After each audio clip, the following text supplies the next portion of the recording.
What's up, everybody? Let's do pills. Let's do pills. We're only going to be young for so long. There's going to come a point in time 20 years from now when I yearn nostalgically for the mediocre life I'm currently living. That is just the fact of the matter. Let's do some pills. I got multivitamins. Take 2 of these with some Diet Pepsi.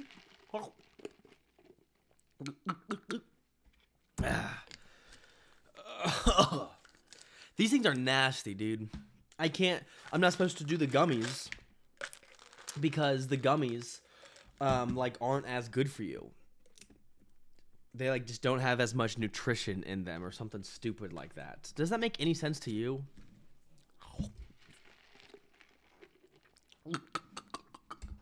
All right. My mom makes me take those. My mom, she doesn't make me take them, but she buys them for me. That's I'm trying to think of all the things. I'm 22 years old. I'm living on my own. I'm learning some independence. That's they'll buy me lunch if I'm hanging out with them and whatnot, but that's kind of the thing my mom gets for me still is vitamins. It's very sweet of her. Very kind. Makes my piss neon. I mean, I literally piss neon yellow all day, every day. It is crazy. It's almost disturbing. First of all, it kind of blinds you especially when I'm standing and I'm when I'm standing to pee, which I honestly don't do very often. I prefer if I'm going to use the bathroom, I'm gonna take the time to enjoy it. I'm gonna get on my phone and sit down for a couple of minutes, get off my feet.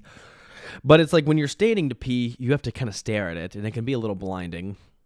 When you're sitting, it's not as big of an issue, because usually if I'm just sitting, I can kind of go and flush the toilet without having to look at it if I'm sitting. So it can be blinding, but I would say the biggest benefit is pretty simple. I got some pills stuck in my throat.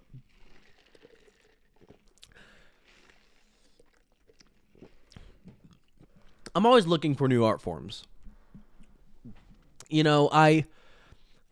I don't know. I don't know if we have already discovered every single art form, every single form of art. With technology, oftentimes has kind of come different art forms. Like video was never an art form 150 years ago.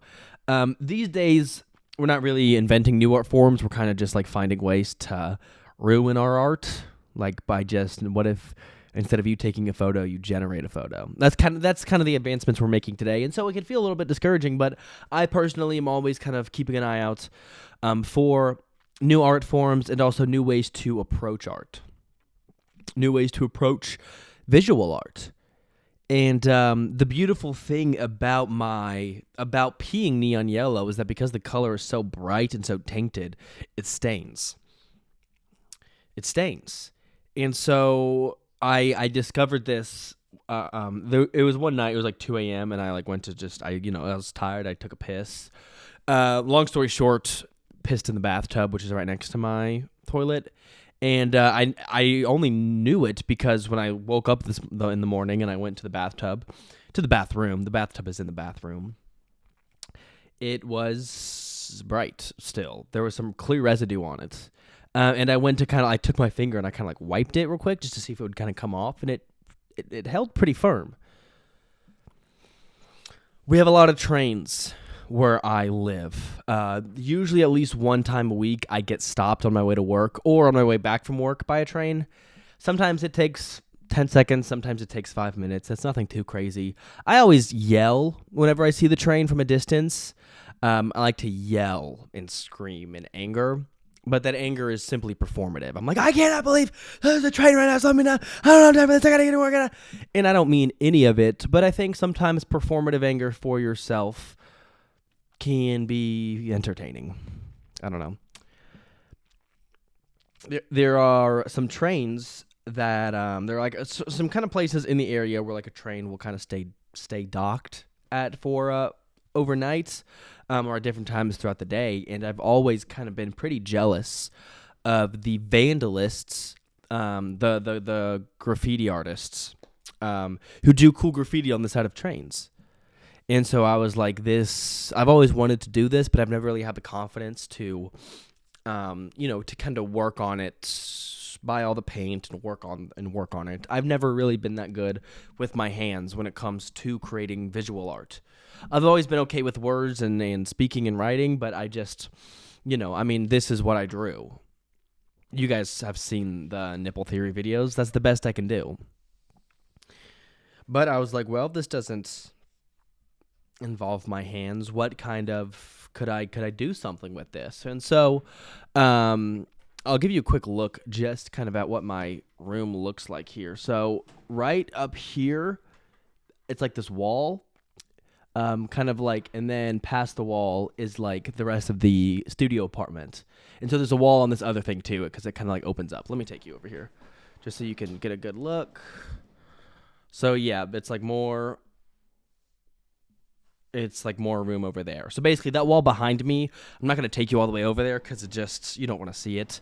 But so basically I use that wall kind of as a canvas, right? As a blank canvas to practice my art. I spent a couple of weeks working on different designs, kind of getting down to, when you pee, you have a lot of energy at the start and it kind of fizzles out. So you kind of have to just be careful, right? And so I kind of used it to practice. It's difficult. Really, ultimately, my goal was, okay, can I create a message? Can I get so good at,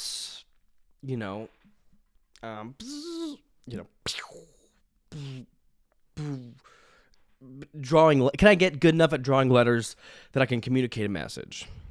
That was that was kind of the ultimate goal. Was am I able to do that? So, yeah, that's kind of it. I practiced it. I got pretty good at it. One night, I went to the nearby train, and it worked actually kind of well because the train is like a darker kind of reddish color. It almost just looks like it's rust. And honestly, looking back now, it might just be all rusted up. But the way the neon kind of sits within the red and brown, it's kind of tough to make out the message, but it's possible. It's difficult in the way that like the color, it clashes. And so when the train is flying by, you're like, what is that? What is that color? What is that weird stain? But you can't, and so it draws your attention to it, and once you look at it, you can read it.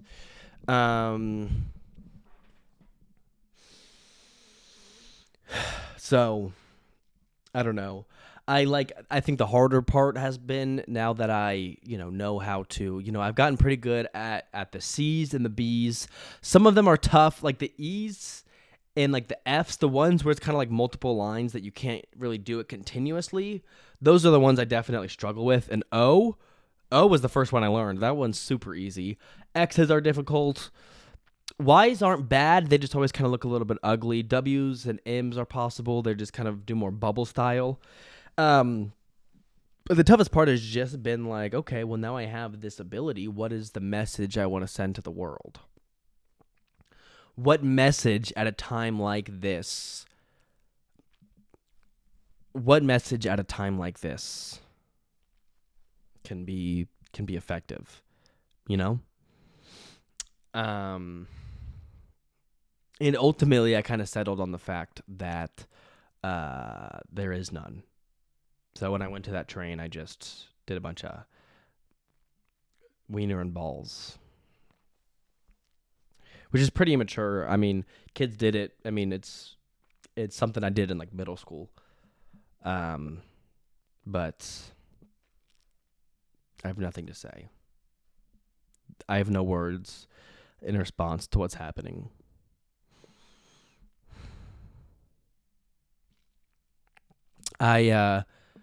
It was nice. I went to an event the other day, and I was surrounded by a lot of like-minded people, and there was a lot of comfort in that, to know that like I'm not alone. To know that there are other people who are just as frustrated with our country as I am. But I think I still left feeling a little bit powerless. Hey everybody, this video has nothing to do with fetishes. I feel like it's important.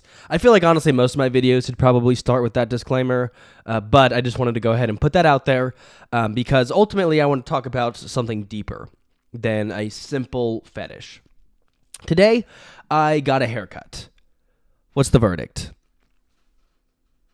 I don't know, she did fine. It's not really styled right now. But the lady who cut my hair was an older lady. I would guess late 50s, early 60s, dyes her hair, might be a smoker, because when she got close to me and she was, like, cutting my hair, you could, like, smell, like, not the smell of cigarette smoke, but the smell of what, like, smokers do to cover up the smell of cigarette smoke.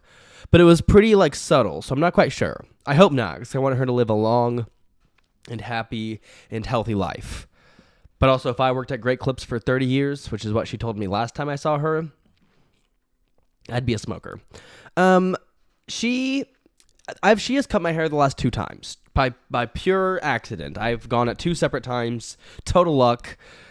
Actually, it's not luck. It is divine intervention. I really do believe it based on just how I felt both times I left her presence. Look, this lady is firm. She is firm. She has no room. There's no room to play around with her. There's no room, I guess, for stupidity, but not even like there's no room for stupidity. There's no room. You just have to be completely efficient with this lady. Last time I saw her, I sat down and she asked me what kind of haircut I want. And I was like, oh, well, I don't know. I guess I'll take like a... And she was having none of that. She cut me off. Do you want a fade on the side? And I was like, yeah, but can I get a 2 to a 1? And she was like, yeah, that's what a fade is. She said it firmly, not even a joke. It was a little bit mean. And I liked it a little bit. She said that's what a fade is. There were a couple of other interactions. I made a video about this a couple months ago when I had that last haircut. Today, I show up, I recognize her. She comes up to the front desk, she checks me in, and she brings me to the back. Yeah. No, it wasn't like that. This video is not about fetishes, or it's not even about like gratification or anything like that. She brings me to the back. Luckily, last time I saw her, I was kind of dilly-daddling. She, like, asked me how much I wanted off my hair, and I was like, I don't know, an inch, half an inch? And she was like, well, which is it, an inch or half an inch, right? Again, I just wasn't being very clear with her because I was just talking like a normal human being. You know, when you're just kind of like, you know, I don't know. I feel like a lot of us, we don't, you know, move about in this kind of firm manner. Especially when you're at a hairstylist. Usually the hairstylist is all like nice and chummy, and she's like, oh, what do you want? And I'm like, oh, I don't know, maybe an inch, half an inch. And she's like, well, this is what half an inch looks like. This is what a full inch looks like. Usually the hairstylist will kind of like mansplain things to me, but in a good way, because she's the woman and I'm the man, and I deserve it. And it's like, you know, and it's like, it's nice. You know, people are nice. She's having none of that. But I knew that today. I knew that going into it. And so here's the whole interaction. This is the only words that were said. Hi, how are you? I'm pretty good. How are you? I'm doing well. What kind of haircut do you want? And I was like, can you fade the sides and scissor cut the top? And she was like, 2 to a 1 or a 1.5 to a 1 for the side fade. Which, by the way, the last time I got a haircut, I wanted a 1.5 to a 1. I didn't know it went that low. I thought the lowest it went was from a 2 to a 1. And then that's what I thought before I told her. And then that's what I continued to think this last month, because when I said a 2 to a 1, she was like, that's what a fade is. And so I was like, are there not levels to fades? I guess a fade is simply just a 2 to a 1 always. That's not true. They can do a 1.5 to a 1, which I did not know that, and she is part of the reason why I did not know that. So maybe part of her strategy isn't working, but that's... Pull it back. Pull it back. It's okay. She says, do you want a 2 to 1 or a 1.5 to a 1? I am delighted by the fact that 1.5 to a 1 is an option. That's the option I pick.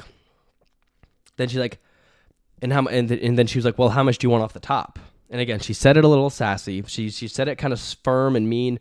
Well, how much do you want off the top?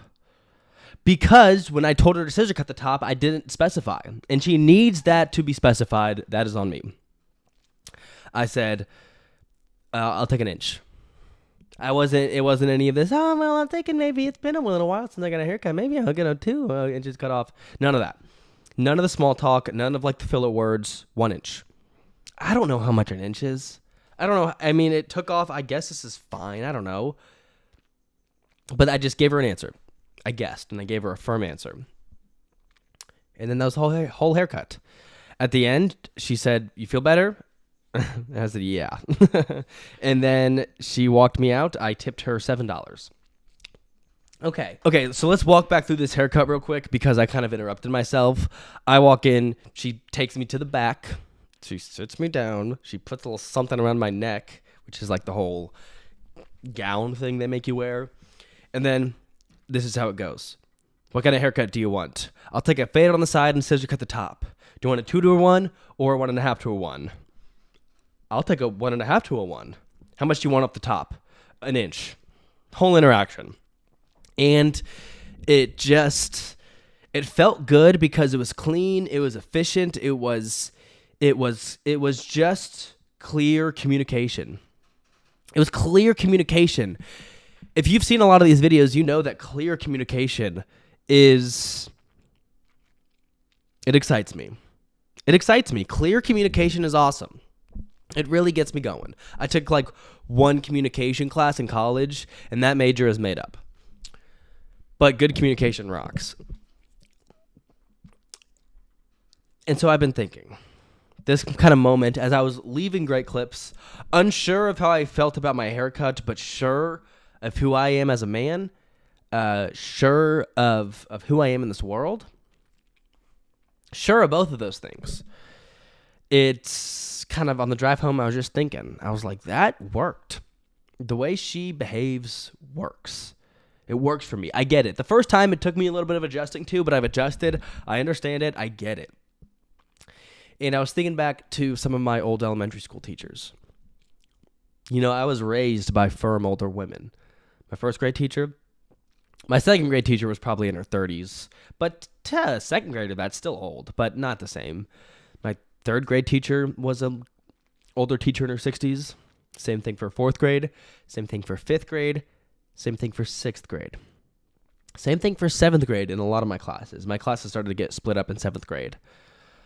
Guys, it is, I don't know if it's Freudian in a way, because I think Freud is, well, maybe it is, because I am talking a little bit, I guess, about gratification, but it's like, it's how I was raised. I was fortunate enough to have both of my grandmothers in my life. My mom often behaved like a mean older woman. Like she kind of, I don't know what that means, but shout out mom. Carrie is what others call her. Yeah, I don't know. I was raised by firm older women, and I think that has clearly had an impact on me. Right? How could it? I mean, obviously, because I like a firm older woman. All right, I gotta know. I don't know about today's video. I just, kind of an observation from day-to-day life, man. Being alive, such a blessing. I think oftentimes, I can get kind of down on myself. I can feel a little just, this time of year, it's always dark outside. I feel a little, But every now and then you have an interaction that makes life worth it. And today was that day. All right.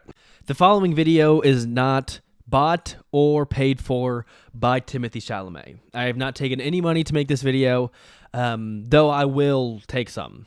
Timmy. So, all right, please enjoy the following video. Am I going to die? No, I'm not. But if I did, could I blame Timothée Chalamet? I spent the evening at the theater with a couple of my buddies. We went to see Marty Supreme. And I got to the movie theater. They were already in line for snacks. I cut like 50 people in line because they were already at the front of the line. I'm not saying that was the right thing to do. I'm just letting you know the decision I made, because ultimately I'm not interested in coming across. If there's anything I've learned from Marty Supreme, the movie that Timothée Chalamet is in that recently came out, is that I don't need to apologize for being an awful human being. So yeah, I cut 30 people in line. So what? So I cut them in line, and I go up to the person working the concessions, and I'm like, I'll take the biggest Diet Coke you have. And I messed up. That was a bad decision. Not because I got Diet Coke, but because I forgot to say no ice. And like, it's a 3-hour-long movie, almost like 2.5 hours. And so I wanted to be able to enjoy my Diet Coke throughout the whole movie without it getting watered down. But I forgot to say that. And anyway, I knew I was going to have to pee during this movie. I knew that was going to have to happen. What I didn't expect was to sit down, have 3 sips of my Diet Coke, the movie to start, and me like immediately having to pee very bad. Which implies that it really wasn't even the Diet Coke's fault. It was all the water I drank at work today, right? So we can blame water for this situation, which I don't know why I was drinking water earlier today. I kind of got on this kick this morning of like, what if I stay hydrated? And it shot me in the wiener. You know what I'm saying? And that's a childish joke. It's whatever. Forget I said that. But 5 minutes into this movie and I have to pee really bad. But I'm sitting next to a stranger. My chair, all the chairs in the movie theater, they lean back. There's like this button you push. And my chair, when I first sat down and I leaned back, it made like a really loud clicking noise the whole time, which none of the other chairs in the auditorium were doing. So I was like, I really don't want to have to get up. And I was kind of getting into the movie. Tyler, the Creator's in the movie. His performance is really funny and awesome. I love Tyler, the Creator's acting in this movie. I enjoyed the movie overall. And so I'm kind of like captivated into this movie. But what happened is I had to pee very bad. I'm talking, I don't know what it is. Stop texting me. Don't call me. Just kidding. To that person. Turn my phone off. So it's one of those things where when you have to pee at a movie theater, it is like a different level of having to pee. Because like I've held my pee for 10 or 15 minutes before because I was like driving or something, and it's like not that big of a deal. But when you're like lean back in that chair, you have the bun warmers on, which my theater has. It has nice. Oh my goodness. I'm just kidding. I'm sorry about that, guys. I'll cut that out. No, I won't. You're fine. So basically, there's something about being at a movie theater where it's like, geez, I have to pee. This is because you're leaned back, so you're relaxed. The bun warmers are on. Your whole body is at peace. And that's when your whole body is at peace. That's when your body strikes. And it struck all right. And I had to pee worse than I've ever had to pee in my entire life. But I'm watching the movie, and I'm like, okay, I'll just wait till we get to a part that is like a montage or something. And so this happens for like an hour. I'm watching the movie. And the thing about when your bladder is begging for mercy, but you're also really engaged in a film, it's this tango. It's this kind of back and forth. It's a will they, won't they type situation where, I don't know if it's a will they, won't they type situation, but what happens is for a couple of minutes, I get really locked in on the movie. I'm really focused. My bladder has shut up for a minute, and so I'm enjoying the movie. And then after a couple of minutes of really enjoying the movie and forgetting that I have to pee, I'll be like, oh, wow, I'm so focused on the movie, I don't have to pee anymore. And the second you have that thought, it's like you know the people in the movies, you know the people in the movies when they get, when they're having an exorcism. That's kind of what it's like. You're like floating and you're like just fighting for your life. You are literally struggling for your life in there. And so I kept doing this back and forth, and eventually like this kind of montage thing happens. And the second I saw that, I was like, I have to get up. So I got up, I went to pee, and this part is not going to be graphic at all, but it is going to be pee related, which I know is juvenile, but it's okay. We can handle it. I peed for longer than I've ever peed in my life.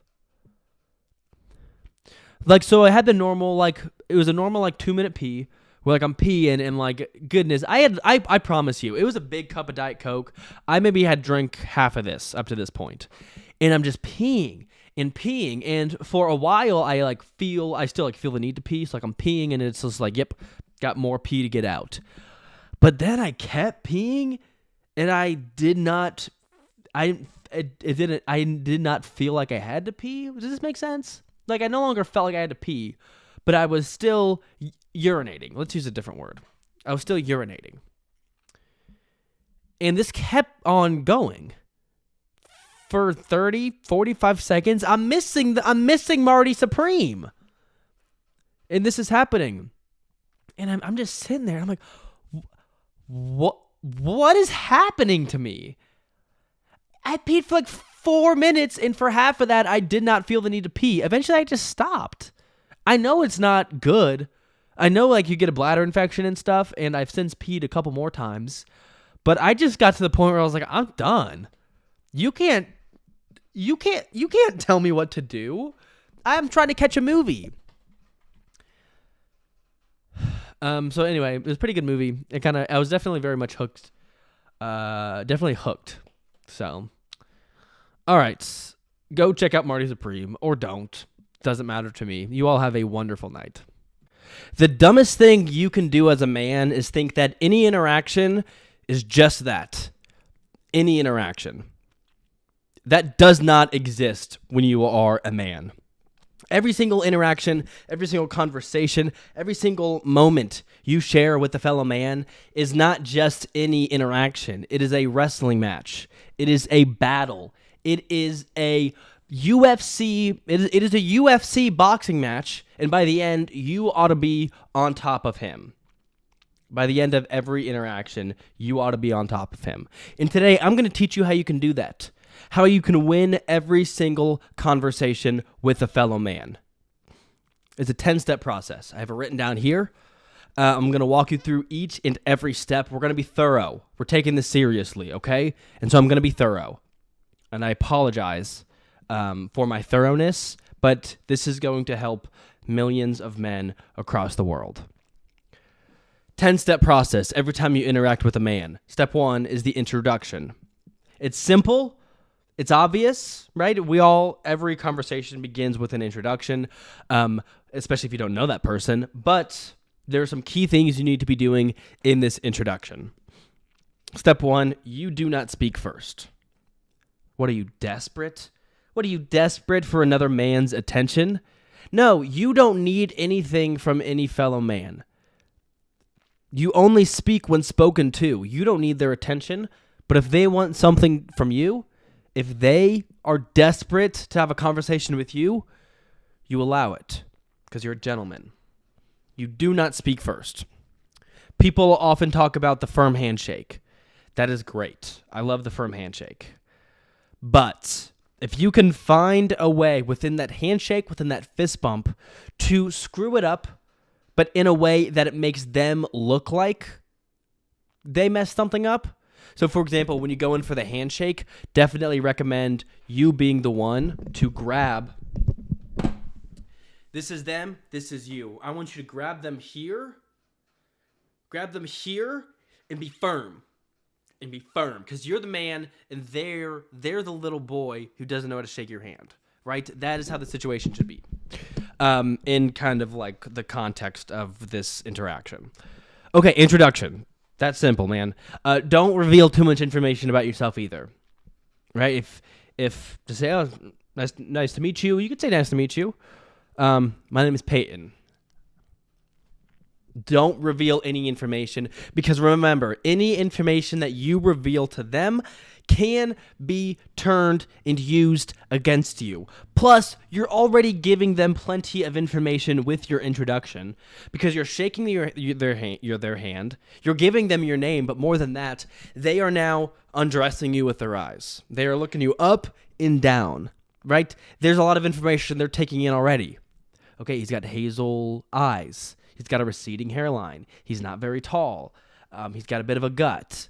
His calves look nice. You know, there's all these different features about you that this person is going to be taking in. So you don't want to give too much information away verbally because you're already giving away a ton of information physically and visually. Step number 2, tit for tit. Not tit for tat, tit for tit. What does this mean? Well, this is going to be different for each and every one of you watching this video. For me, I'm 5'9". 5'10" actually. I was measured like a year ago with no shoes on, and they said I was 5'10". So I need to stop saying I'm 5'9" because it's not true. I am 5'10". But as a 5'10" man, of course, I'm under that 6 foot barrier for what it takes to actually be a man, right? So I'm at a bit of a disadvantage, but that doesn't faze me. Because ultimately, there are other physical features that you have over another man, and it is important to identify them.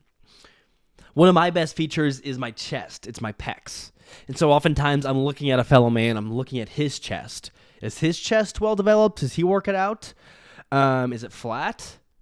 Right? Those are the kind of things I'm looking for. I am looking for nipple height, because if my nipples are higher up than the person who's taller than me, then that just means they have a big forehead or a long neck.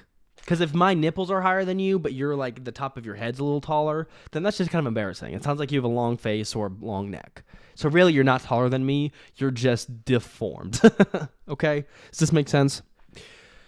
So again, what are your shining features?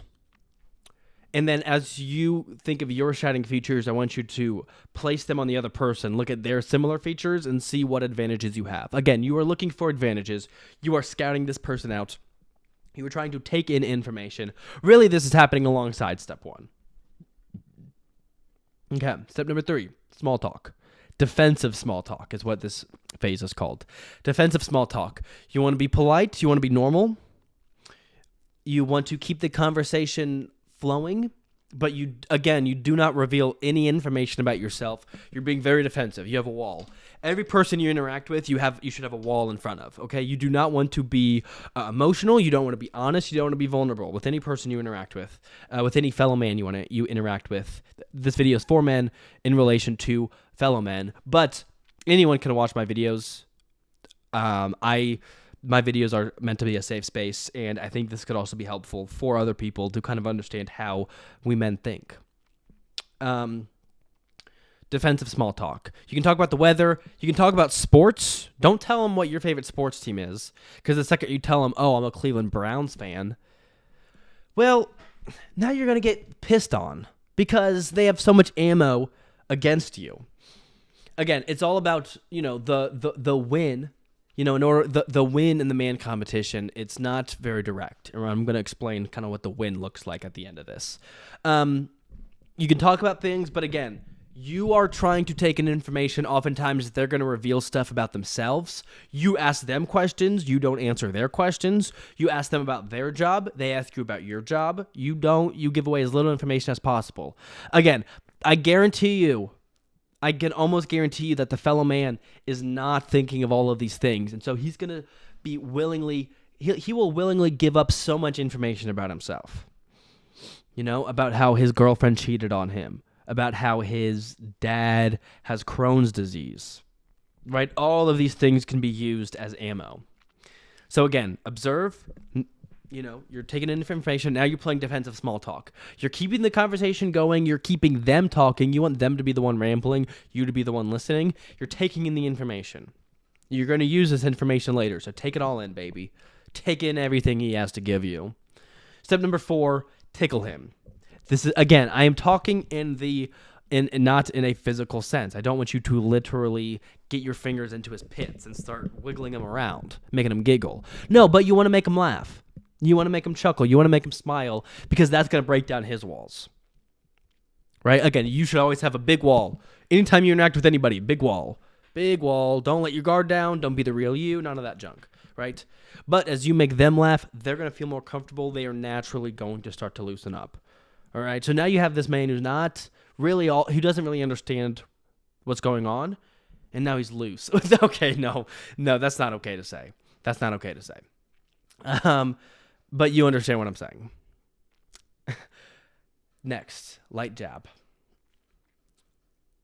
The light jab is huge. This is where things can either go right or go wrong. The whole conversation can be derailed if you screw up this light jab. The light jab has got to be innocuous. He needs to hear your light jab and think that you didn't mean it. He needs to assume that you didn't mean it. That's why it's important to be polite up to this point. That's why it's important to make them laugh. You need to, you do a light jab. I think for me, one of my go-to kind of left jabs is ask them a slightly demeaning question. Oftentimes, this question can be based in a false assumption. For example, so does your girlfriend pay for most of the bills? Like, does your girlfriend provide for you? Yeah, something like that, where it's like, does your girlfriend, that's a little too, I don't like that example for you. It's a little too bold, but be a little softer, be a little more weird. Does your girlfriend pay for your car? Does your girlfriend cover your car's monthly payment? Oh, what year is that car? It's not very tall. No, again, see, this is the problem. This is stressful. This is stressful, guys. It's stressful for me. And I'm an expert, right? Little jabs. What are slightly demeaning questions? Oh, are you able to find a lot of shoes even though you're only a size 7? I'm not a size 7. Oh, sorry. I thought I saw a 7 on your shoe.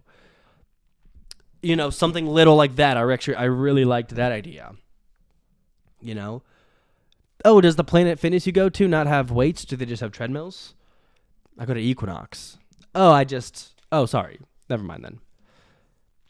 Little things, something small, a slight jab, something that isn't going to like make them that upset, something that isn't going to make them put their wall back up, but something that's going to just like hurt a little bit. Like, why does he, not even hurt so much as confuse them. It's going to stun them.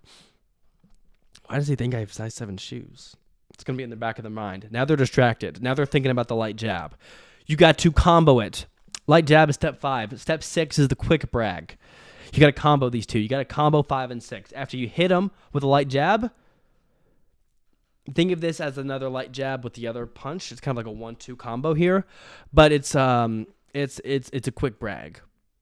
It can be related to the light jab. Oh yeah, like is it hard to find pairs of shoes in size 7? I'm not size 7.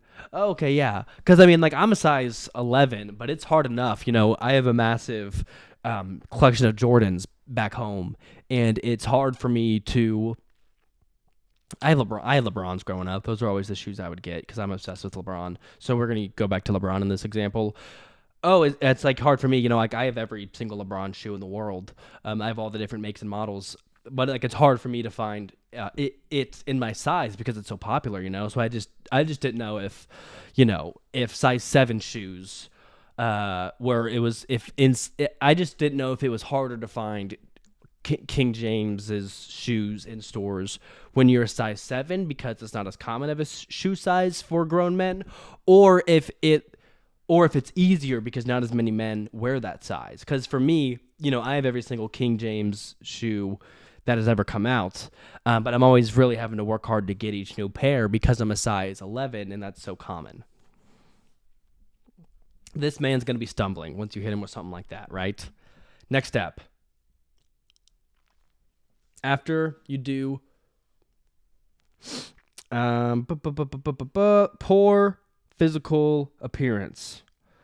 So now we're getting specific. This is going to be another light jab. Really, steps 5 through 7 could be light jab, quick brag, light jab. But I want us to get specific here because ultimately as a man, there are several kind of things that you have over somebody, but ultimately men care about their appearance. They act like they don't, but they do. You could brag about your money. You could brag about your wealth. You could brag about your girlfriend even. But the other man, he may not even want your life. He may enjoy his life. He doesn't care that you have an extra car that he doesn't have. Like, he's content in his life. But he's not content with how he looks. That's why he's mewing. That's why he's looks maxing. That's why he's the guy who does methamphetamine so he can be sexy. That's a real guy. He's men care about their appearance. So you need to poke something out. You need to point something out about their physical appearance. Ideally, this is where the tit for tit came in handy. Ideally, something that is a strength of yours. What's your chest? Let me know. And all of this has to be subtle. Oh, let me know if you ever want some of my chest workout routines, some of my chest exercises that I do. Oh, let me know if you want me to put you on this hair treatment I heard about. It helps people with receding hairlines. Oh, let me know if you want, I have a couple of good calf workouts I do quite often. Let me know if you want me to give them to you. Say one of these things. You need to, again, it is an art form. To win the man competition, it is not about blunt force. It is art. It is skillful. You are a technician. You are trying to defuse a bomb. You need to be delicate. You need to be careful. You need to be cautious. You need to be smart. You need to be focused. Again, when you make fun of their poor physical appearance, you cannot overdo it. You got a big forehead, bozo. That's not going to work. They put that wall back up. They think you're mean. You don't want them to think you're mean. You want them to think they're worse than you. So you, again, frame it in a question, frame it in a suggestion, frame it as lightly as possible. But ultimately, the dig is still there. Oh, let me know if you want me to put you onto this, hair treatment that I heard about from a buddy. It's supposed to be really good. You're framing it almost as a positive. Hey, let me help you out. But in that, you are pointing out a weakness in their appearance, which is likely an insecurity for them. And so now, while they're going to think you're a good guy, they're now going to be thinking about their insecurity. Step 8. Step 8 and 9 kind of work in tandem. It's kind of like another 1-2 combo. Step 8, pull yourself off him. And step number 9, penetrate. So what does this mean? Step number 8, pull yourself off him. You need to back up for a minute. Because you've hit him now with light jab, quick brag, and then basically another light jab, but one that specifically is targeting his appearance. And so he's now has several things on his mind. You want those things to simmer. Pull yourself off him. Again, this is kind of what we were talking about earlier about being defensive. You hit him with a random you hit him with a unrelated question about work. You ask about work or just something boring about their lives. Because what you need them to do, you don't want to give them time to think through everything that's going on in their brain. If they are constantly talking, then they are focused on saying words to you, and they're not focused on processing all of the mean things you have said to them. Are you following me? I need you to follow along, man. They need to keep on talking. Hit them with questions. Where did you go to high school? What was your favorite class in college? Were you in a frat in college? Don't ask him what his favorite class was in college. That's stupid. Did you play any sports in college? Did you play any sports in high school? Did you play college ball? If you know they played college ball, do not ask if they played college ball or any college athletics. Because now you have immediately lost the advantage. Unless you played a higher level of athletics than they did, do not bring it up. Do not bring it up. You will shoot yourself in the tit, is basically what's going to happen. So lock in with me. Ask them boring questions about work, about their life, about their family. Things they don't really care about, but they will continue to answer. Now they don't have time to process the fact that you thought they had size 7 shoes, the fact that you have every single pair of the King James' shoes. What is LeBron's shoe called? Is it just called? Who cares? You have every single King James in the world, and that their receding hairline exists, and they have tiny calves and tiny chest. They don't have time to process any of this. They're telling you about their childhood pet. That was a dog.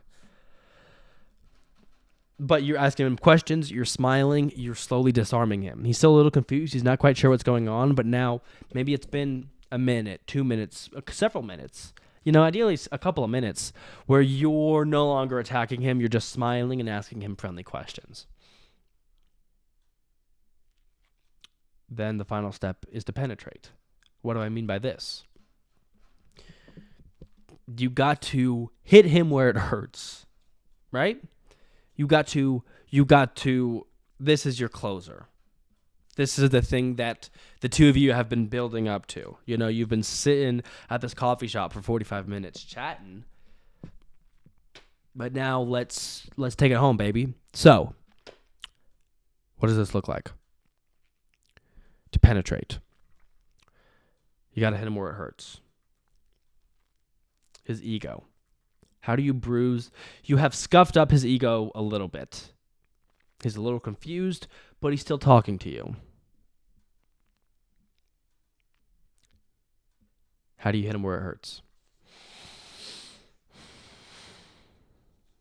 I wish I could help you.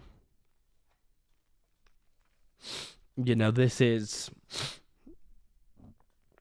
the one part that I just can't help you. It's not something you can prepare for. And I've seen so many men just kind of fall apart in this moment. It's high stress. It's high pressure. There is no room for error. and yet there is no room for preparation. I've tried. I've gone through lesson after lesson with student after student, trying to come up with different theories to share, different ways of explaining it. You just have to be ready. Over the course of the conversation, again, you have continued to ask them questions. They're the ones who's been talking. You have now, at this point, you know so much about them, and they know so little about you. You need to know. You can only know in the moment what can be said that will hurt them the most. But again, this isn't literally a boxing match. You're not trying to hit them with a knockout punch. You're not trying to KO them. But you are trying to leave a permanent damage on their ego. That is how you win the man competition. Who walks away with the bigger ego? It has to be you. It always has to be you. Who walks away with the biggest ego? It has to be you. You have taken in all this information. You have scuffed them. You have confused them. They are now just blabbing about nonsense. You need to know what will hurt them the most. Keep it subtle, though. Sometimes when I've noticed that this person is just talking, like when I notice it's somebody who likes to talk about themselves or who really cares about who they are, if it's someone who's really like, I'm not saying they're selfish, but who's someone who's really thinking about themselves, I'll cut them off and I'll be like, I'm so sorry. I'm really sorry. What was your name again?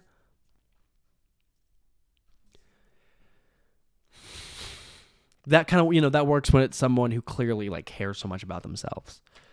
When it's somebody who maybe they've spent the whole time talking about their girlfriend.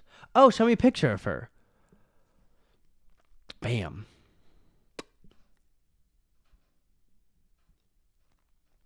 Okay. Bam.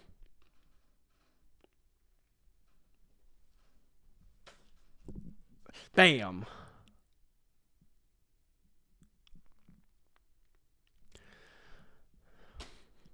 Bam.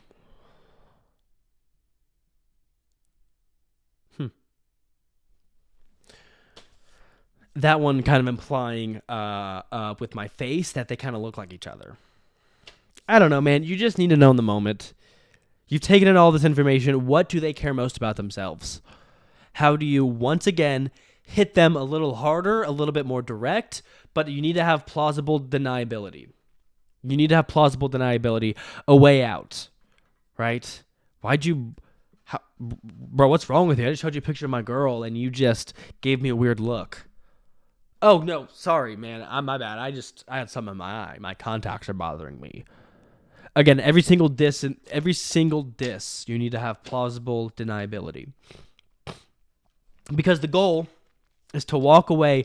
Not only do you want your ego to be bigger than theirs, but you almost want them to not even realize that's what happened. You don't want them to realize that's what happened.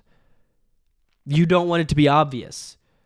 You don't want it to be the first thing on their mind as they're walking away is like, you don't want them to walk away and be like, he kind of hurt my ego, or like he kind of hurt my feelings. You don't want either of those two things. You want them to walk away from the conversation feeling a little bit weird, feeling a little odd.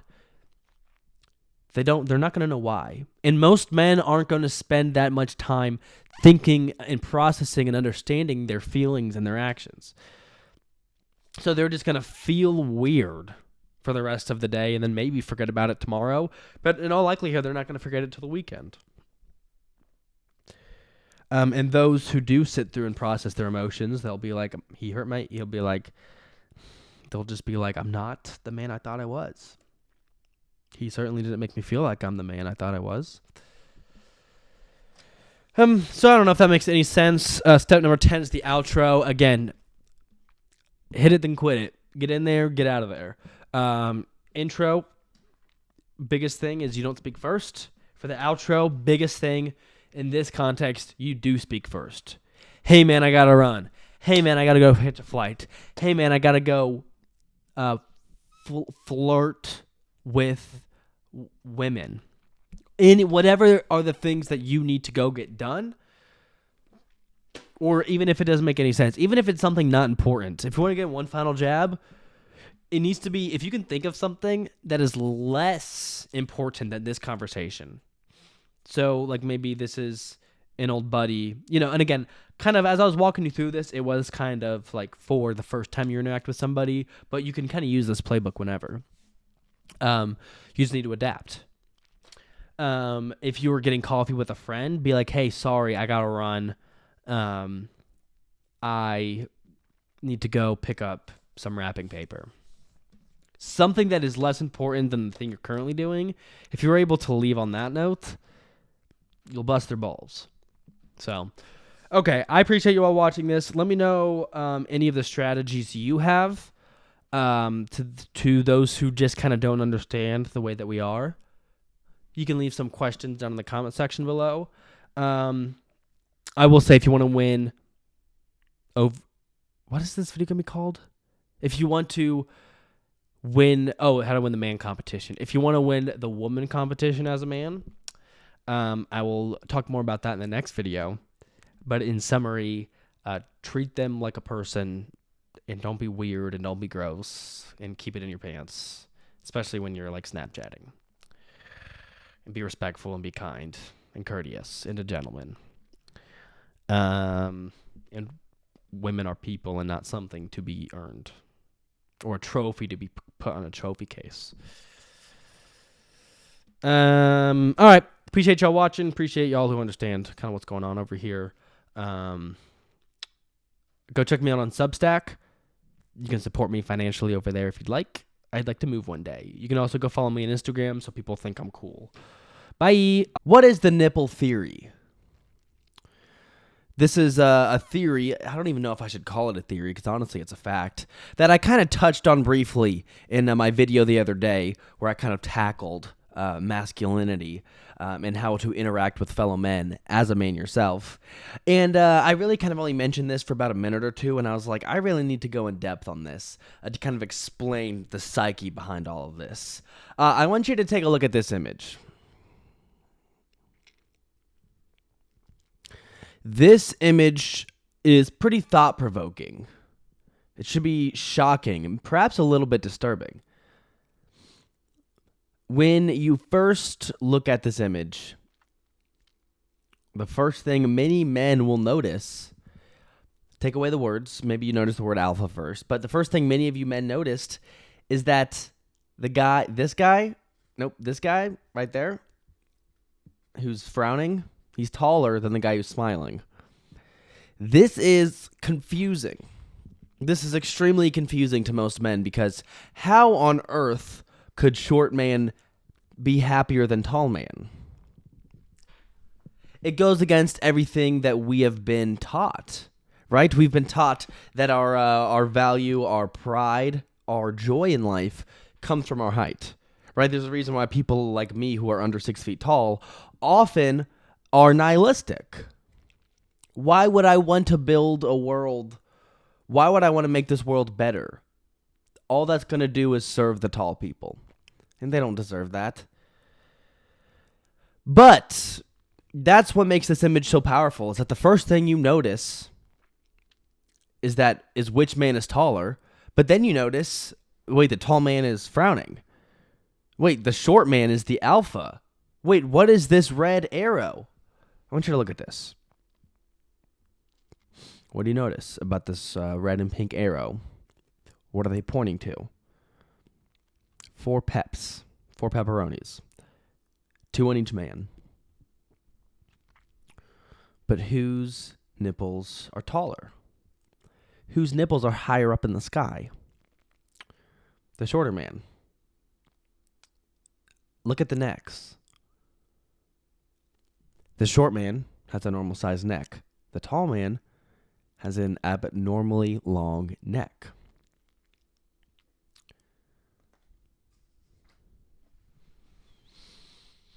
I told you it's a pretty thought-provoking image. It's an image I look at and I feel like in some ways I just am taking control of my life again. I want to explain this image because the fact of the matter is this. As a short man, there's very little you can kind of take hope. There's very little hope in this world already for short and tall people. And when you're short, it's hard to find reasons to smile. And this isn't a cure-all thing. This isn't saying that every short man's nipples are actually higher than tall men's nipples. That's not the case at all. But what it does is it gives a little bit of into the life of a short man. It gives him a little bit of a spark, right? It revs him up. It gets him going because now he has kind of something to look for. As a short man, when you encounter a fellow man who is between an inch to maybe even 2 inches taller than you, I want you to pay attention. Where are they getting these inches? Look at his neck. Does his neck look significantly longer than yours? Another thing that's not displayed in this image, what if their forehead is really big? What if their forehead looks extra long? What does that mean? Some people, they talk about being eye level, about how if you can look somebody in the eyes. Well, what if you have to look up to their eyes because their neck is a foot long? The point is this, some people aren't actually taller than you, they're just a little deformed. And I mean this respectfully. I am not trying to be rude or mean. Quite frankly, I don't have a lot of sympathy for taller people. There's not room in my heart for sympathy towards those human beings. Dare I even call them that? They are, but it is that simple. You are an inch and a half taller than me, but I'm looking down, but you and I are standing directly, and I can see where your nipples are poking through your shirt. And it's clearly an inch or two below mine. I am out alphaing you in the moment. Yes, you technically have me on the scale. Yes, if we went ruler for ruler, you're technically winning. But we go nip for nip. We go tit for tit. Who's really the man in this situation? Does this make sense to you? Am I making sense? It's something to look for. Something to give you a little bit of hope. Not every guy who is technically taller than you is taller than you in the sense of is masculine. I need to think of a word for this. He's technically taller than you, but he's not masculine. Like I'm trying to say masculinity, but masculinity technically. You're more of a man than he is. Let's just put it like that. You're more of a man than he is. Your nipples are higher up in the air. Does any of this make sense to you? I want you to sit down for this one. I want you to sit down at a desk. I want you to sit down at a place of business. I want you to sit down at a place where you can be serious. So if you're watching this on the toilet, you're watching this on your bed, you're watching this on your couch, get up. Get to a desk, get to a table, get to a place where you go to focus. I have a lesson for you. And a story. All at once. I grew up in a family where every single day my dad listened to Dave Ramsey. I mean, just nonstop. Which doesn't make that much sense, honestly. It's not even for the financial advice. Because he shares the same, he just said the same 3 things day after day. But people would call into the show, and it was kind of entertaining because basically someone would call into the show being like, hey, Dave, I'm screwed. And then Dave would be like, you are screwed. I hate you. What is wrong with you? You're screwed up in the head. You've made terrible decisions. And then the other person is like, yeah, that's why I'm calling you. And so that was basically how every single interview went. And so every now and then, though, they would celebrate if somebody paid off all their debt, and that's cool. But anyway, my dad was obsessed with Dave Ramsey. And so one day, we all went down to Nashville.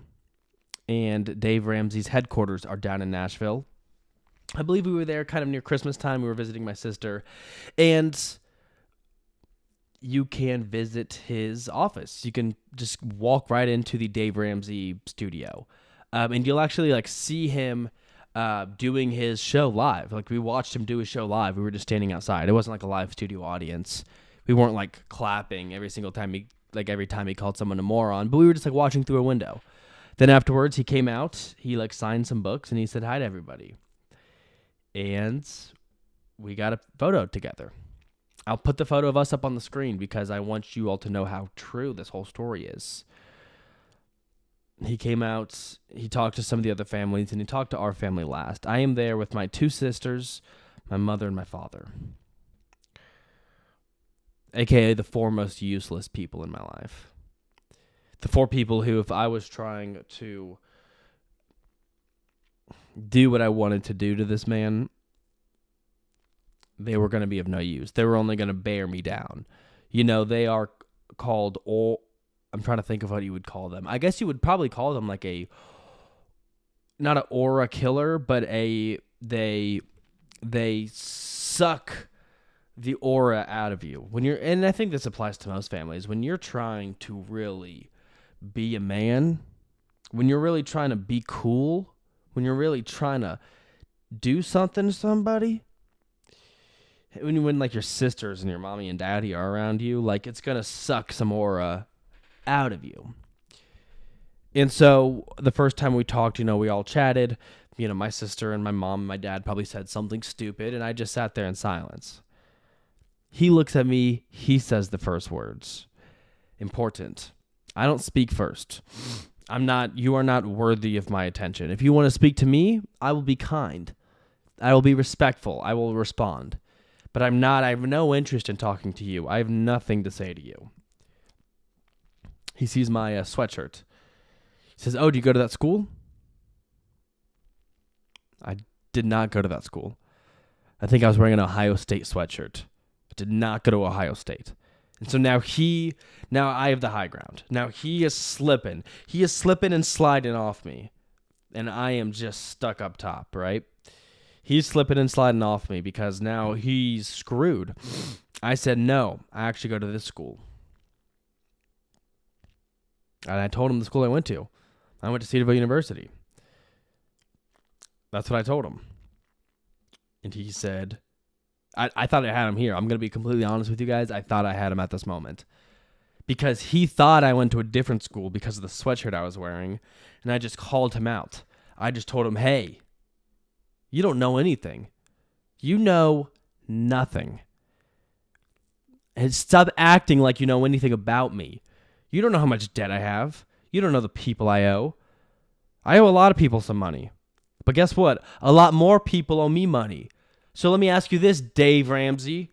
That was stupid. Who's economically better off? You and your tens of millions of dollars you've earned off telling people how to make money? Or me? Someone who owes money to the library and whose buddy owes him $5 and whose other buddy owes him 12. But this is besides the point. This is an argument I'm making now. I thought I had him. He thought I went to Ohio State. I said, no, I went to Cedarville.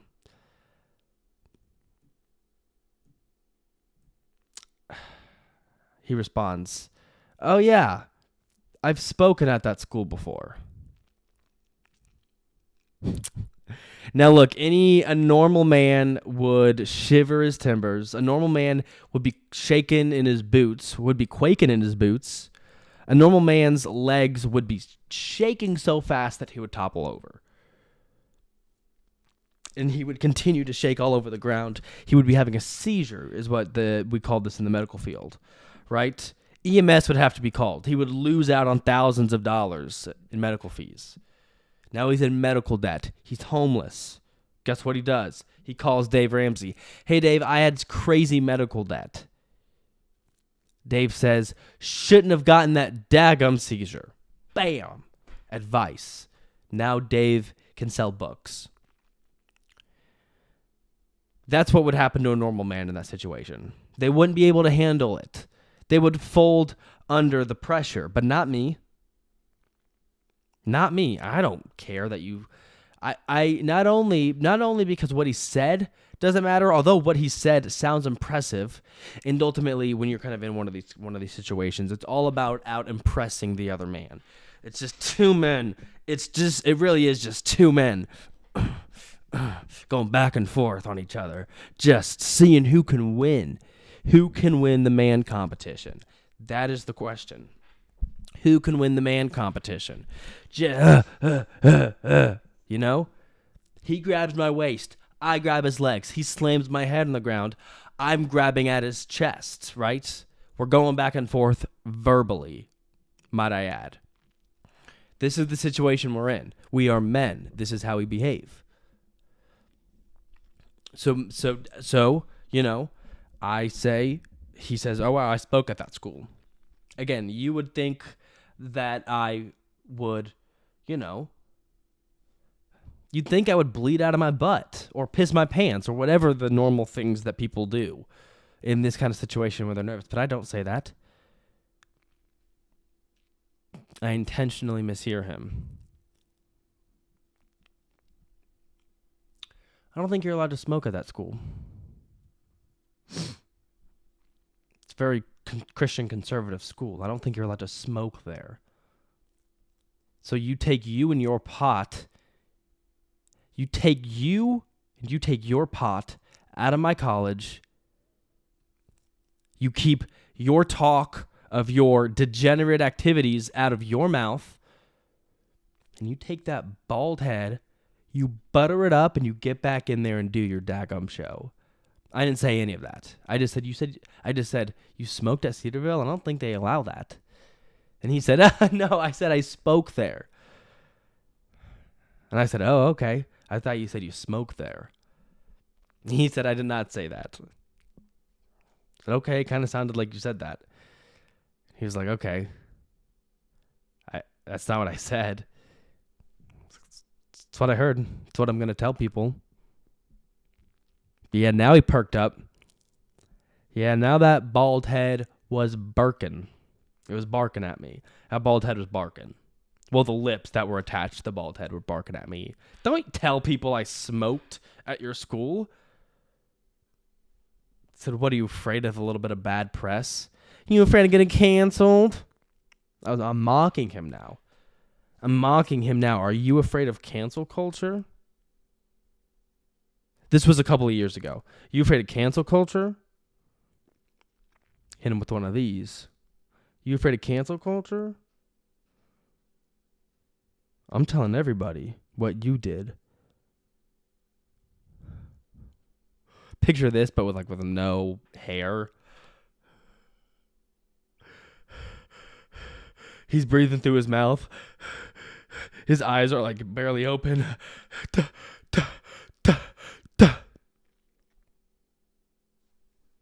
Pat him on the head. It's okay, buddy. Your secret's safe with me. He says, thank you. You know, I don't know. I think he kind of started to, fix himself a little bit. He was kind of starting to embarrass himself in front of me, my family, and like the 3 other people who came to watch him. He tidies himself up. He's fine. He goes back inside. He gets back to doing a show. I'm watching him through a mirror. Because I think it's a one-sided mirror. Because I do not think that he could see me from where he's at. But he could definitely feel my presence, if you know what I mean. He could feel my presence. So, yeah. Anyway, any straight male watching this will relate to that experience. It's just one of those things you go through daily, if not several times a day, with any kind of human being, mostly fellow men that you end up encountering. It is all a game. It is all of us are wrestling each other. All right? And I do not want to end up on the bottom. Do not. No, thank you. Okay, you all have a phenomenal day. Hey, everybody. Some people think that I can be a little mean or a little rude or a little mean, and maybe they're right. There are plenty of videos on this channel where I am speaking loudly, where I sound quite upset. There are dozens of those kind of videos on my channel. But ultimately, As a human being, I am multifaceted. There are many different elements to me. I'm not always angry. I'm not always screaming. I mean, look at me. Do I look like the kind of guy who would scream all day, every day? Do I look like the kind of guy who would want, to bounty hunt? Do I look like the kind of guy who would, I mean, I don't think that clothes directly change you. I don't think just because you put on a Hawaiian shirt, that doesn't mean you can just show up to any luau. Just because you put on, a fur coat, that doesn't mean you're now a sheep. It means you killed a sheep for your fur coat. Right? So I'm not saying that when I put on this hat, I am a different version of me. I'm not saying that this hat makes me like a happy person. What I am saying, because at the end of the day, I am still me. No matter what clothing I wear, I am still Payton Burdette, the human being. But what I am saying is that when I put on the hat, I am okay. The anger I often live with suddenly dissolves. A lot of the frustrations I have for the world dissipate. When I wear the hat, I'm okay.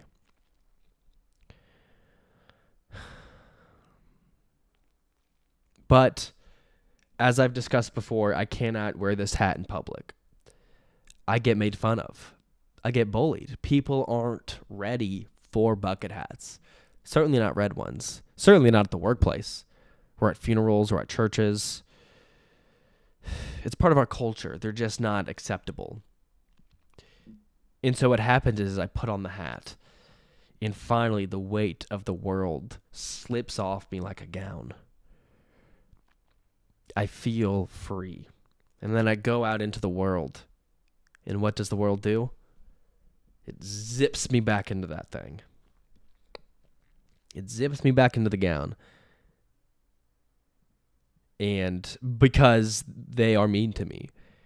Because kids and adults alike harass me, bully me. I've told you all about my cousin, my younger cousin who roasted me. I told you all about my family who has roasted me. I told you all about a strange man I met who I was literally just walking by him down the side of the road, and he called me out. He didn't know me, and he felt the need to be rude to me. I was at the hospital today. Just hanging out, seeing what was going on. And there was a patient there. A patient who did not seem to be doing very well. That's all I'm going to put it. They did not seem to be doing very well. And everyone in the family was kind of sad and crying, and it was a pretty somber moment. It looked, it just didn't look good. The person could barely talk. The whole family was crying. Really, I shouldn't have been in the room.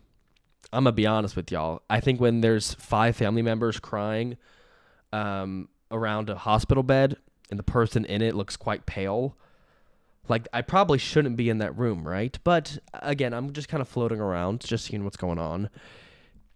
And I felt the need to say something.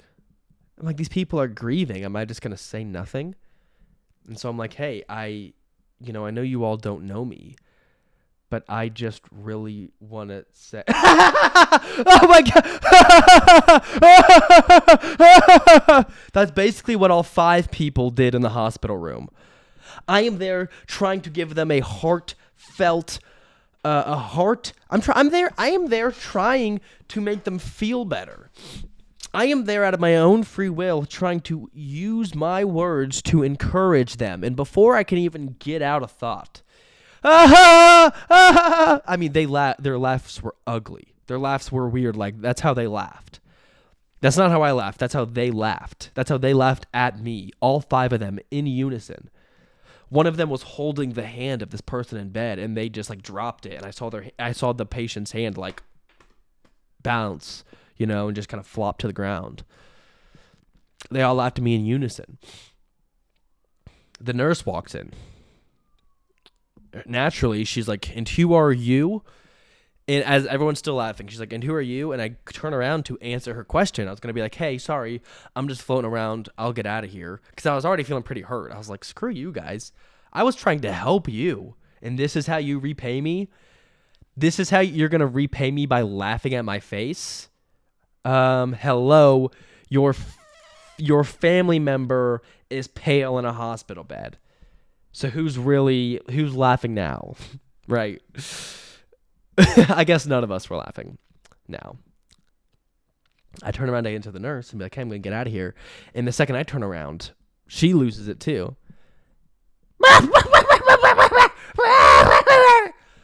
She starts losing it, which I thought was stupid because you could already tell I was wearing a bucket hat before I turned around.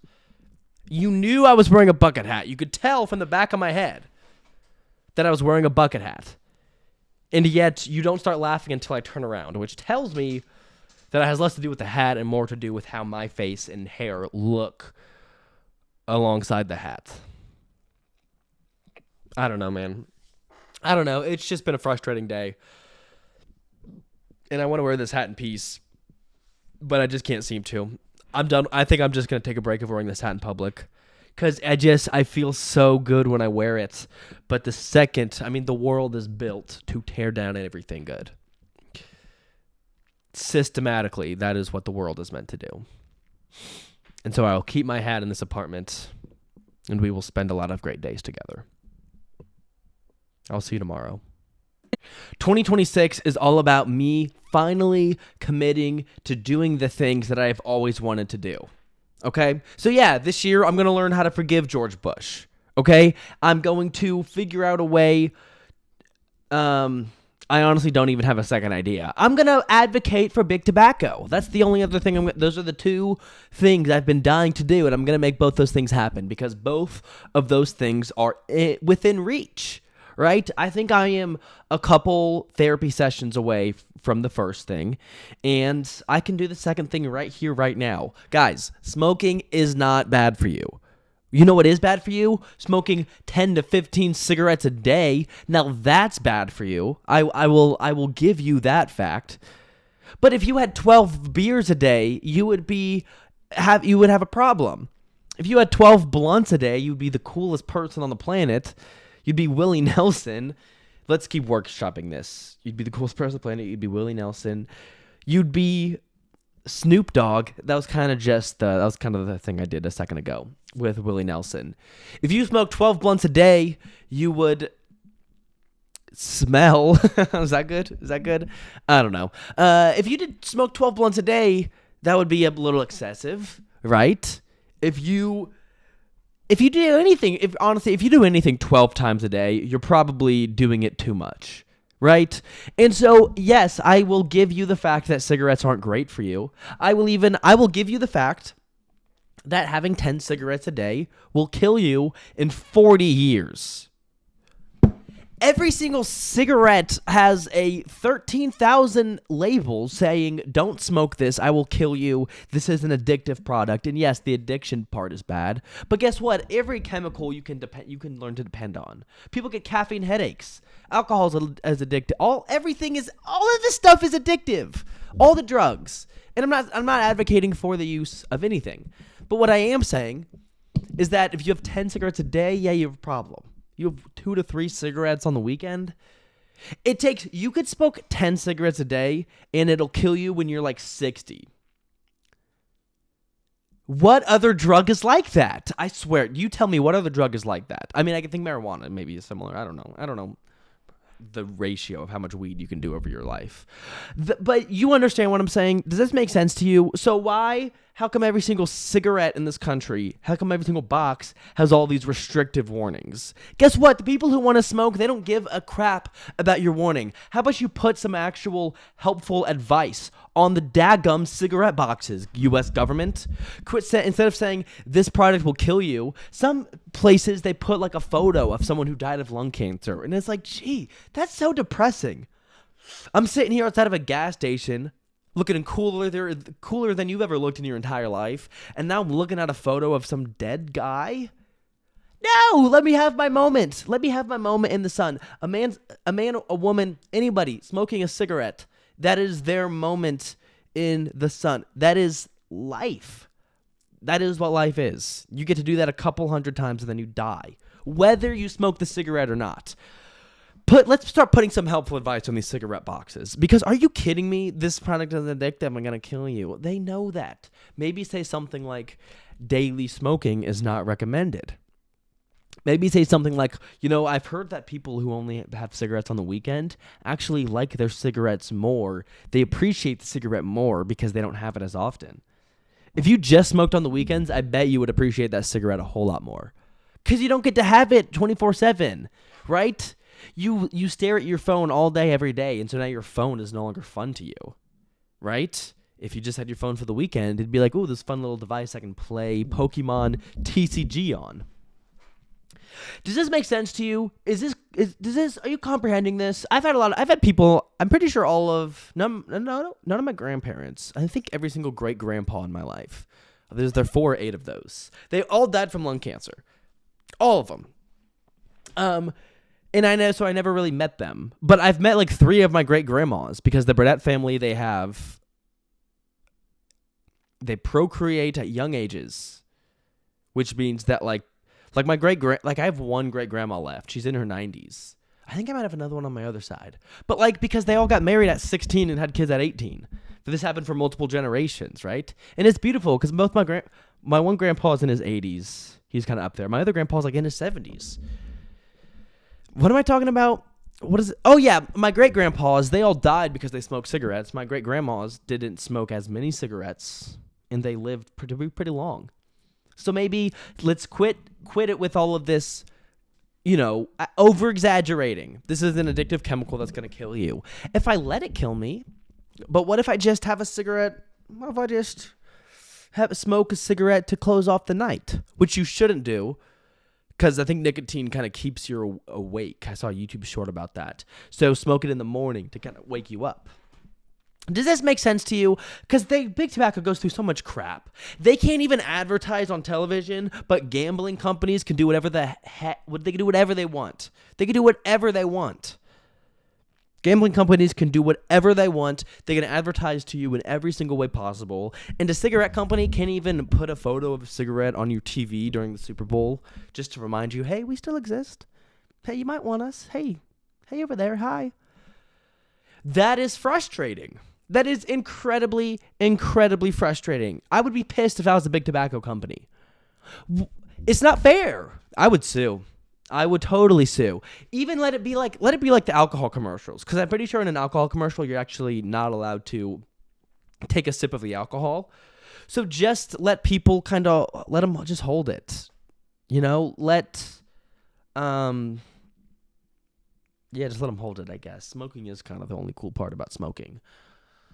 Have them show them like smacking the, how they kind of like do that with the cigarette box. Like have them do that. I don't know. Figure it out. Take every single shot every single frame of film where Gwyneth Paltrow is smoking a cigarette. They should be allowed to clip all that up, put it into a 15-second commercial, and air that on cable television. I don't understand why they're not allowed to do that. If Stephen A. Smith and LeBron James are allowed to tell me to gamble on women's ice hockey at 3 a.m. I might have hallucinated that, but I think it's something. I don't think I'm that far off, to be honest with you. Why is Kevin Hart telling me to parlay a Blake Griffin three-pointer with a Bam Adebayo dunk? That makes sense. Neither of those guys are in the NBA anymore. I think Bam Adebayo still is. It does not make any sense at all, the current world that we live in. And they've been through enough. They had to invent Zins. They had to bring Zins to America and buy all the nicotine pouch companies. You know how much lamer that is? Which would you rather tell people? Yeah, I work for Marlboro or I work for Zyn. We are now talking about employees. You work for Zyn? Oh, yeah? And then does your mommy still change your diapers? That's what that sounds like. If you say you work for Marlboro, you're like, yeah, how did you find... Oh, you work for Marlboro, sir? How do you find underwear that fits you? That's the kind of, do you understand the difference of perception?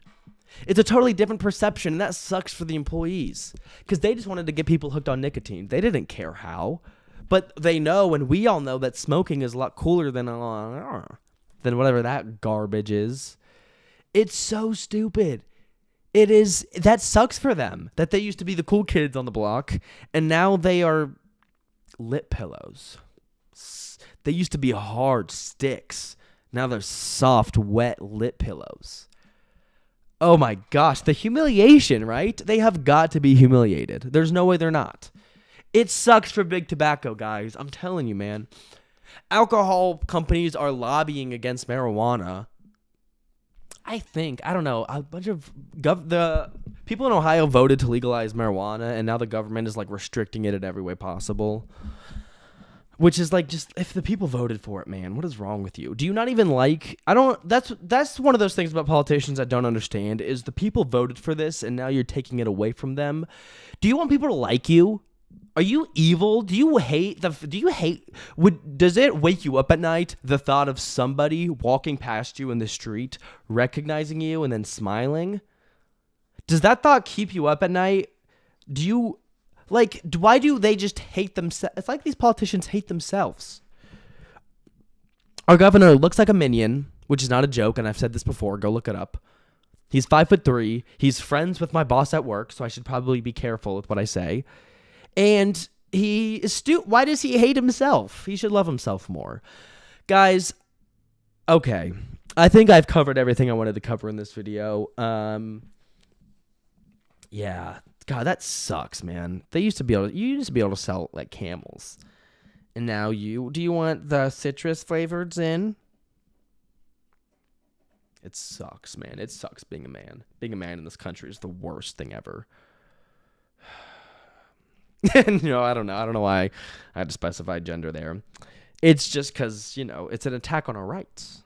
Men used to have deep voices because they started smoking cigarettes at age 12. You know how you fix the loneliness epidemic? Quit making men weird. You know how you make them not weird? You give them a cigarette. Someone instantly looks more normal if they're smoking a cigarette. Unless they really look crazy. I'm not really making any more sense. I should stop this video. But the longer I make the videos, the more money I make. And I think I told you all that I made $1.50 a day off these videos. And unfortunately, I did lie to you because I think my highest dollar amount this month, like per day, was like $1.27. And that was all because I talked about Timothée Chalamet obliterating my bladder. The day of the Timothée Chalamet video helped me generate $1.67. So actually, I did make over $1.50. Okay. Yesterday, I made 73 cents. I think that's interesting. I'm not trying to flex on you. Somebody in my comment section underneath the video where I talk about how I'm famous, someone cussed me out because they were like, "You only have 100 views on this video. You're not famous." Like, they were pissed at me because they thought I was actually like bragging, and I was like, in the video, I'm like, again, this is me. I love talking about how stupid you people in the comment section are. Not all of you. A lot of you are super nice, and I really like. Your support has been really appreciative. But I'm going to share 2 examples of you people being dumb. Because I didn't want to make this whole video. Because I've made a lot of videos where the title is just like, you people are dumb. And I think I've made enough of those for now. I'm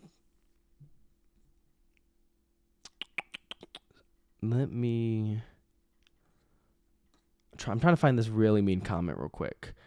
I guess it was weird because the comment was like technically hidden by YouTube. But anyway, they're like, "You're not famous. Shut up." But in the whole video, every like 2 minutes, I'm like checking my YouTube studio and I'm like, now I have 198 views as I'm bragging about being famous. I know what's going on, right? Anyway, I just thought that comment was stupid because it was like, yes, of course I'm being exaggerating and of course I'm just being stupid.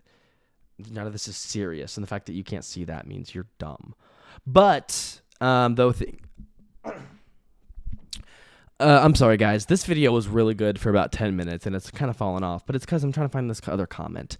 Under my video where I said, why do atheists hate their parents? And I think I've already complained about this before, but I keep getting a lot of comments underneath that video, which is fine because that video has probably made me a decent amount of money because of all the people who hate on it. But anyway, I hope you guys don't mind me mentioning dollar amounts. I just think it's interesting for you guys to see like what a channel of this size that gets this kind of views makes. I'm not trying to flex on you because obviously I can't. If I was making a lot of money, I would flex on you though, and I will get to that point one day soon. But under the video titled, "Why Do Atheists Hate Their Parents?" if you watch the video, you realize at no point do I argue that. I am just ranting about a Christmas Eve service my parents made me go to. But all the comments are just people like talking about how this is the dumbest take I've ever heard. You didn't watch the video. I don't understand. If someone were to like see an essay and read the title and then write up a argument against it without actually reading it, it would be stupid. If somebody saw the title of a movie, but I don't know if a movie fits. But it's like, dude, watch the video. Nobody watched that video. Everyone is like, I'm an atheist, but I love my parents. I'm an atheist, but I like my parents.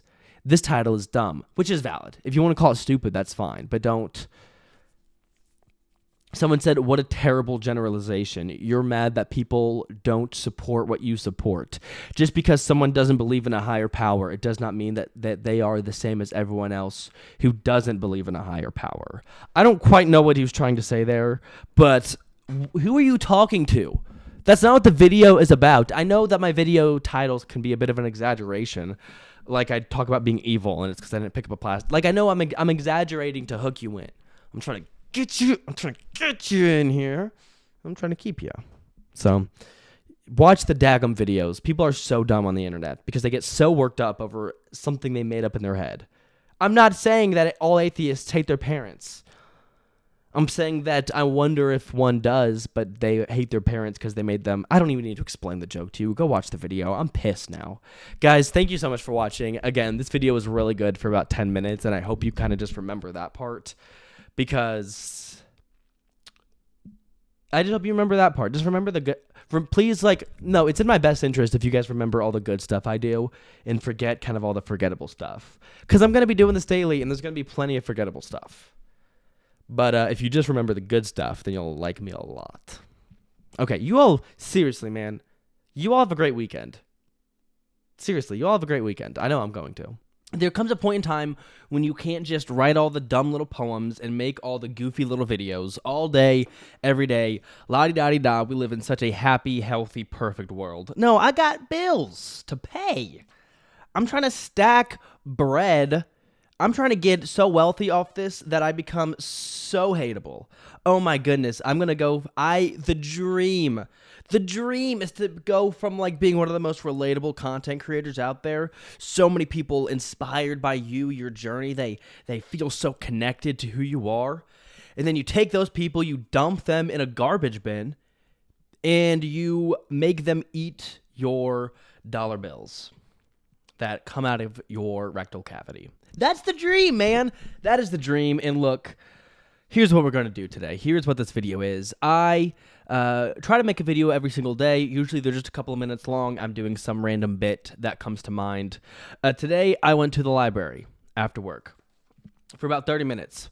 And I decided to think of all the fun topics I could talk about. So before you click away from the video, pop your earbud in, and you're going to treat this like a podcast, all right? Which, by the way, most of you already do to most YouTube videos. It's what I do with my YouTube videos. It's fine. It is what it is. Pop me in your ear and just lock in. Or don't. Ignore every word I'm saying, but stay on the video. You will change my life. So we're going to talk about a series of things. I was Googling, doing some research at the library, which, by the way, there are a lot of old men in the libraries using the public computers for who knows what. I'm just saying, who knows what any of these old men are doing on any of these public computers. I'm just saying, I'm sure there are restrictions and whatnot, but people say that Gen Z has a gooning problem. Yeah, go to my local library. Yeah. I was looking at the library, I was doing some research, and I was trying to see what kind of ideas tend to attract a big audience. And so I want to start with finance. Finance is a niche on YouTube that does very well. Something I've heard over the years is that finance YouTubers tend to have the best AdSense in their videos. Like, they tend to make the most AdSense, and I was like, that's kind of interesting, actually. I guess that makes sense because you talk about money, so they give you more money. I don't know. And I don't know if that's true, but that's just something I've heard. And so I was like looking through all the different topics, and I was like, hey, let's start with finance. Personal finance. let's be a personal finance YouTuber for a second. I think most of these personal finance YouTubers basically just give you advice, which probably sums up to don't waste your money. And that's fine. I have like $2,000 in my bank account right now. That is in my money market account. I have other money that is in a different savings account that I used to pay my rent and stuff. And in there, I think there's like $1,000. So, and I come from a family that has money. So like I'm fine. Like my parents don't pay my bills anymore. I don't think so. I'm still on their insurance. But like I'm fine. Okay. We've talked about personal finance.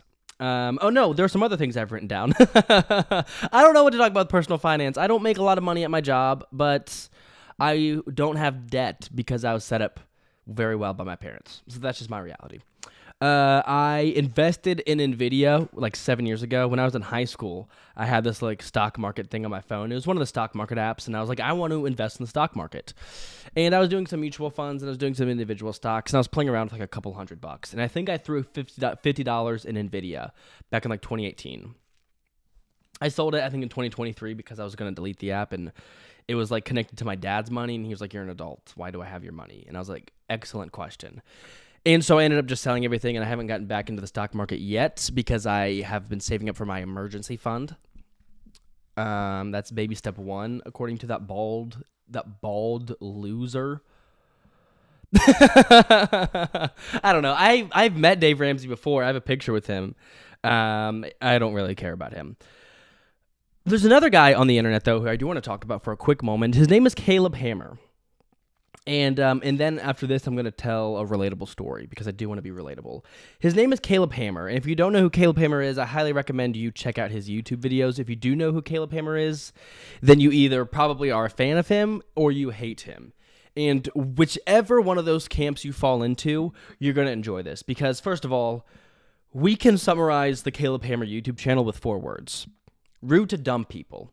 That's his whole thing, is he brings on, and maybe there are some episodes where he has like people with more advanced issues, but essentially he brings on really stupid people who make really unintelligent personal finance decisions. And I think some of these people, by the way, look, he's rude to them. He's just rude to dumb people. And I don't even mean to, and he is always rude, and I really don't mean to assume all those people are dumb, but because who knows what kind of situations they had going on in their lives. Because I think a lot of people can struggle with finances due to hardships. But that's basically how his channel acts. That's what he's trying to portray, is that, hey, I'm going to be mean to dumb people. And so that's his YouTube channel. And so, hey, I was like, why not go ahead and try to make one of these videos myself? They seem to be very successful for him. He has very like gross and mean thumbnails, I'm pretty sure. At least the ones I've seen. And so I'm not going to do that in this video. I'm just going to keep my normal dumb thumbnail. But let's go ahead and do an improv exercise here. Golly, I did improv in college. There's nothing I hate more than improv. There's nothing I hate more. There is, I think if you are a fan of something, I was thinking about this with country music. I think if you are a fan of something, then seeing that thing be mediocre is the worst thing possible. Like, to me, an average country song that is just like a drum, acoustic guitar, that is just like basic drums, acoustic guitar not being played very originally or very creatively, and then like a pedal steel to kick off the song, and then the lyrics are literally the stereotypical whiskey and women lyrics. To me, like, when I listen to an average country song, it is the worst thing in the world. It is the worst thing in the world. When I listen to a good or slightly experimental country song, I think there's some very interesting stuff in there. And why was I saying that? Oh, improv. Yeah, I think improv can be good, but as anyone in improv knows, or at least anyone in improv with self-awareness knows, that goodness, improv when it's bad, even improv when it's just okay. Like, okay improv sucks to watch. Like, it has to be really good improv. Like the Ben Schwartz stuff. Or his like Netflix series from a couple years ago. Middle something in shorts. Anyway, how did that tie in to? Oh yes, we were gonna act out a Caleb Hammer bit. Okay. All right. Yeah, let's go ahead and get into this. I'm on Caleb Hammer's show, and I'm also being Caleb Hammer. All right. Do I look at you? No, I don't want to look at you. Yeah, so my dog got cancer, and then I had $3,000, and I had to take out a $2,000 loan from a local bank, from a credit union or whatever, or no, from like one of those like buildings that says we'll give you loan for free. I went to one of those buildings, and basically now I'm $30,000 in debt. I'm glad your dog died. You probably didn't take care of it very well. I don't know how accurate that was, to be honest with you, but you can let me know down in the comment section below. Let's go ahead and do one more, because I didn't really love that one. Yeah. Let's start as Caleb. I see, looking at your budget for the last week, you spent $30 on DoorDash on Monday, and on Tuesday, you spent $30 on DoorDash, and then on Wednesday, it looks here like you spent $70 on an oil change, and then $30 on DoorDash. Why? What is wrong with you? I've just been high, to be honest, and so I ordered DoorDash. And when's the last time sorry, I'm not being angry enough, but guys, it's 8 o'clock in the evening. Today's the winter solstice. It has been dark since, for 3 hours. I don't have the energy to yell and be mean to a hypothetical person in an improv game I'm doing by myself. Well, I hate you. Okay, whatever. We're giving up on that. That was stupid. That was not working. I haven't done improv in forever.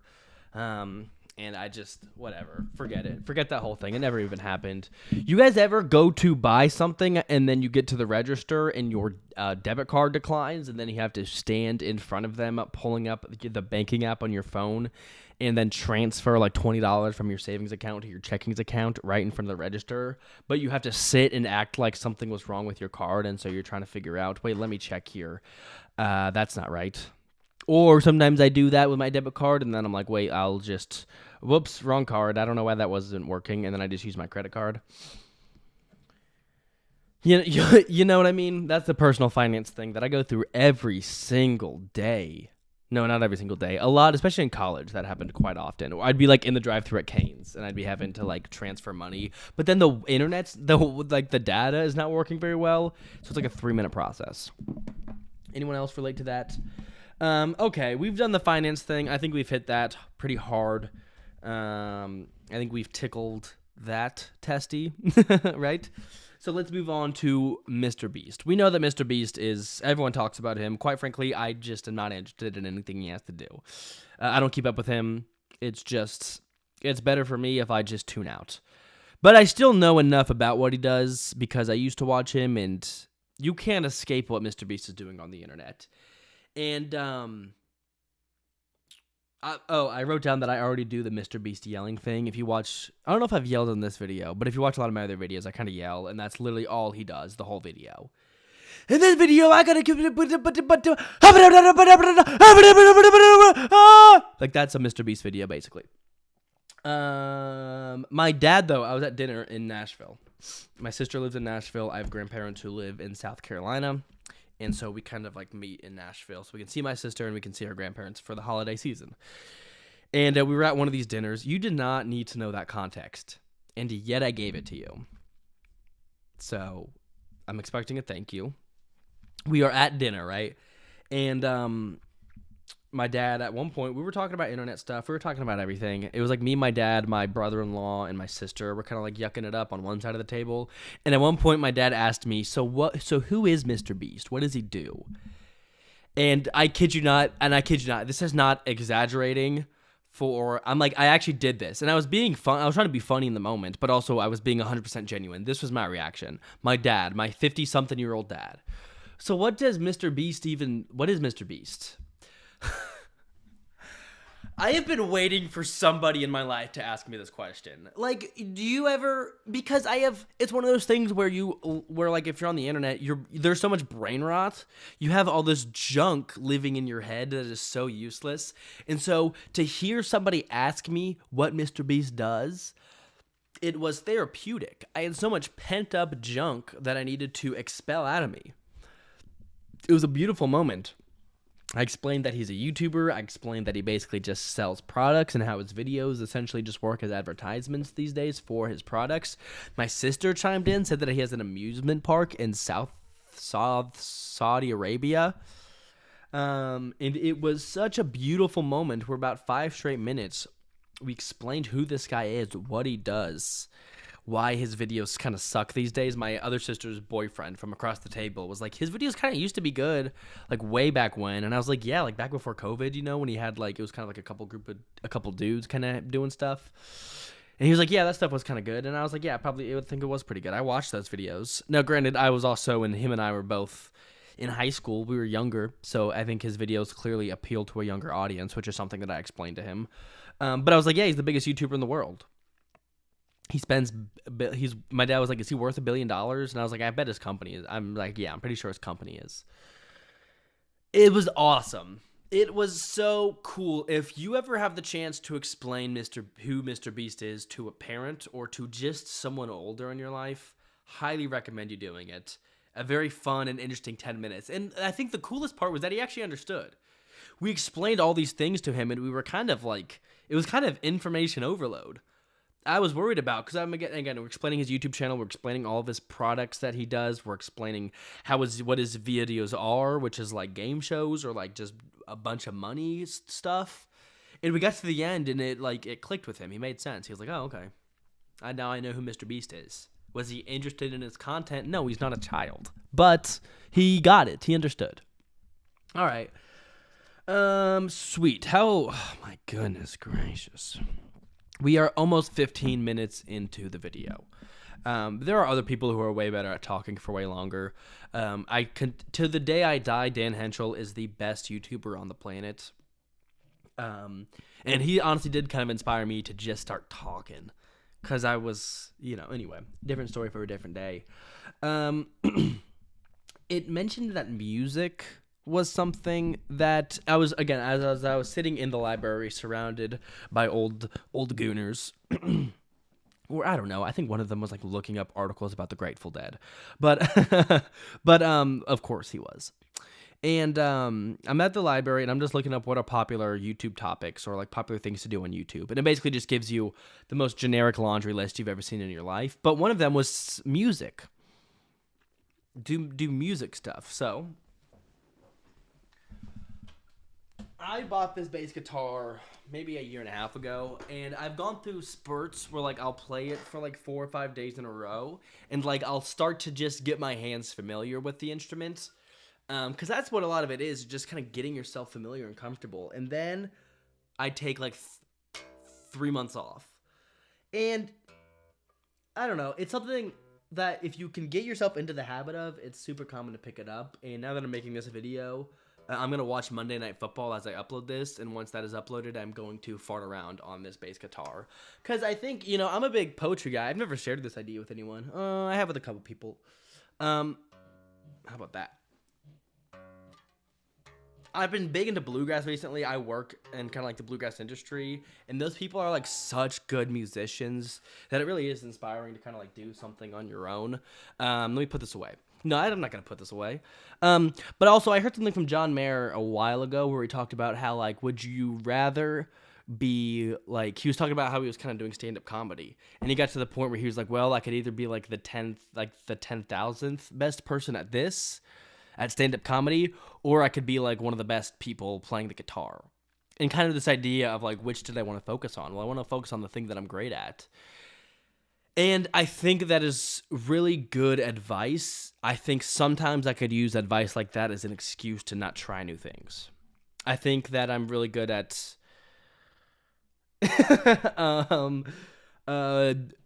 being like, I think my creativity comes with my writing, comes with my brain. I just like writing. But even then, I don't think my writing's all that great. I think I'm good. I think I'm a good, decent entertainer. My job, I have to do that. I don't know. I don't really know what I'm good at, but I know it's not music. And so I don't really dedicate the time to, get better at music. because it's like it's not my thing. But I think at the same time I can use that as an excuse to not even try in the first place. So I'm going to try to do a better job at trying. That was a tangent. I also received a text, so I apologize if I was a little bit all over the place.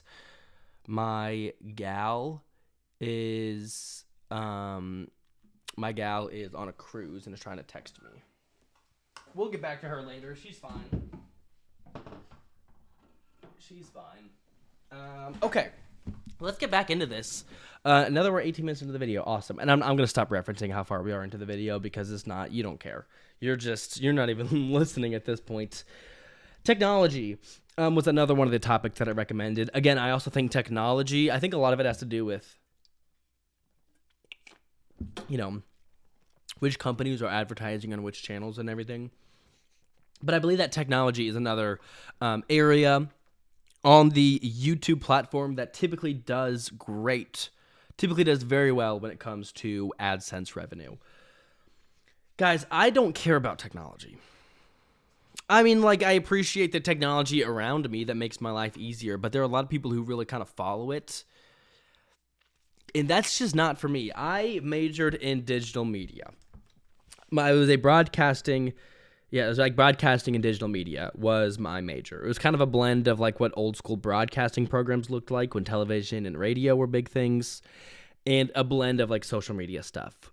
So basically you don't really learn that much about either, to be honest. Now it was fine. I think the professors really cared, and that's the main thing I cared about.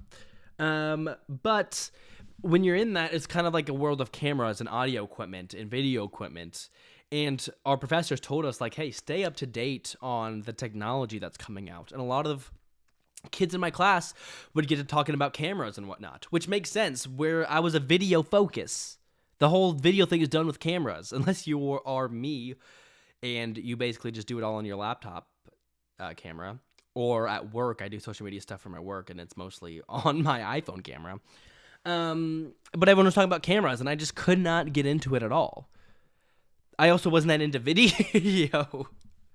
To be honest with you, oh my goodness, I don't know if anyone else, when you're in your major and you're I don't think I love this, but there was nothing else here. There's no other major that interests me more.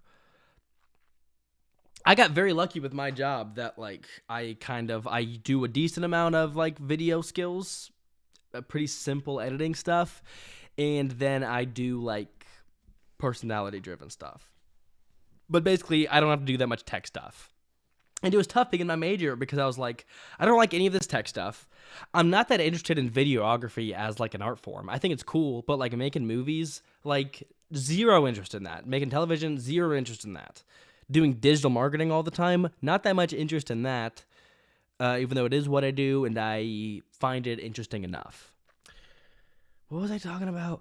Oh yeah, it's just weird to not feel like you have any other choices. So things have really worked out for me with where I'm at in life. So much so that, not so much so, I mean, I say that because I have a roof over my head. I have my own place. I have my own 400 square foot apartment.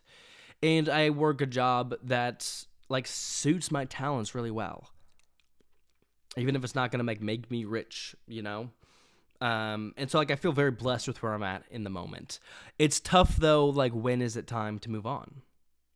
I don't know that yet, and I'm not worried about that yet, because I'm 6 months removed from graduation. So, but yeah, I don't know. Those were kind of, I'm going to be honest with you, those are kind of half-baked internal thoughts that I kind of meant to keep to myself. But now I've been talking for a while, and they just kind of came out of me. Yeah, something I've been reflecting on. When is it time to move on? I've lived in this, something, I think it shows up a lot in my writing, and I think that's a sign that I talk a lot about how I've lived in the same place for 22 years. Because clearly I don't love that fact. And so I think there's going to come a point in time soon. I have some plans. There's going to come a point in time soon when you need to change that. When I need to change that. And if I am able to afford to make that change, I will. If. Alrighty, lifestyle videos is another thing that it often talked about. I don't know what that means. I think it just is like, what do you do? What style is your life? Let me show you something. Also, the next thing besides lifestyle was also vlog, and so I'm actually gonna take you with me for this next part. Let's vlog. Oh, I just put my hand right on the camera. My major was lovely. Okay, I'm gonna walk over here into my kitchen. My house is really dirty, but in my defense, I did do a deep clean yesterday. I cleaned all the floors, and I guess that was about it. But I'm doing more cleaning tonight while watching Monday Night Football and practicing my guitar. Okay, we are now on top of my fridge. My hair is my haircut. I need a haircut. Okay, my mom does buy me these. My mom is a health nut, and I mean nut as in she can be a little crazy at times, but I love her. And so she buys me supplements, basically. She buys me those, and then she buys me these things over here. I'm gonna have to set my mic down. You are now with my coffee.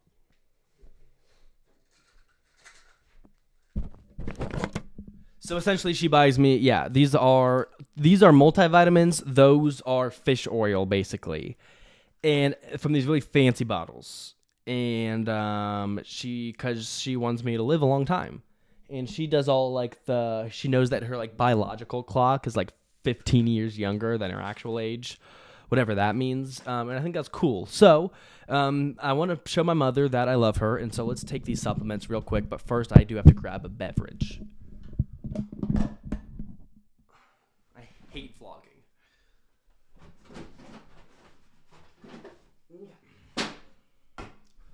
Well, we need something to wash down our vitamins, and I was like, well, you can't have something unhealthy. You don't want to do Coca-Cola and multivitamins, because it's you're trying to be healthy, and so why would you mix those two things? So this mic is gonna fall. Oh my goodness, I hate this. Okay, so Sunkist, 0 sugar. It's healthy. There is no sugar in that Sunkist. Here we go. By the way, these are nasty. The gummy vitamins are way better, but my mom said that they don't have as much nutrition in them. You have to have 2. These are nasty. Oh. That was a little dramatic because usually I don't make that face, but usually I don't make that face because I'm by myself and I don't feel the need to make facial reactions, I guess. But that is nasty stuff. I mean, it is and it lingers too, and then I'll burp and then I can taste it. The fish oil, which is low-key the stuff that I thought would be nastier, the fish oil stuff tastes fine. Alrighty, here we go. Down the hatch. Technically, I'm supposed to take these throughout the day, but I don't do that. I just take one. Sorry, Mom. Okay. That one tastes fine. All right. That's the lifestyle part of this video. Shout out to my mom. I think it's cool. Look. It's a privilege to have a mom who loves you and who wants what's best for you. It is a privilege to have a mom that's crazy, but not in a way that damages your relationship with them. That was pretty good. I just thought of that. It's very true. It's very true. And not that, and just, yeah, I don't know. You know how parents are. Love them. Alrighty. They don't watch these videos, so. Boop-a-doop-boop-boo. Okay. It said ASMR was another thing that people like to do. I don't really do ASMR, but that's kind of become one of my shticks in my videos. Is I bang my head on my microphone. So we'll count that as ASMR. And then after that, it was a bunch of more boring stuff like that as I was doing my research. And I was like, anyway, it was just not very helpful. So then what I did is I went to Google and I just looked at some recent search trends. I'm sorry. I missed some things. Product reviews are really popular. So oh my goodness. What if we do a plastic bag product reviews, or no, sorry, written down. I have product reviews and I have unboxing videos, and I think sometimes those two can be mixed. And so here's what I'm gonna do. So I'm back after having gathered my gift. I don't have any boxes left because I had one and then I threw it away. And so what we're gonna do is instead of an unboxing video, we are going to, and well, this is gonna be an unboxing video and a product review. But instead of being an unboxing, it's gonna be an unwrapping out of a plastic bag. What is it gonna be? Oh my gosh, it's my book. Guys, I'm gonna be so real with you. If it's not obvious by now, this video is just about me selling out. It's my book.